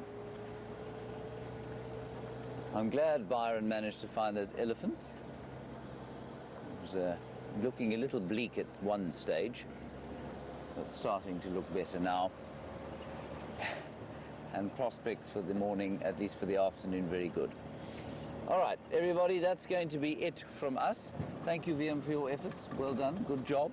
And we'll see you this afternoon, Byron and I. I'm not sure who's going to be on camera. A big thanks to Byron, of course, being filmed by Brian this morning. And Kirsten in the final control, along with Luisi. Thank you for your efforts, of course, but mostly to all of you, your questions and comments. At 3 o'clock this afternoon, we will see you again.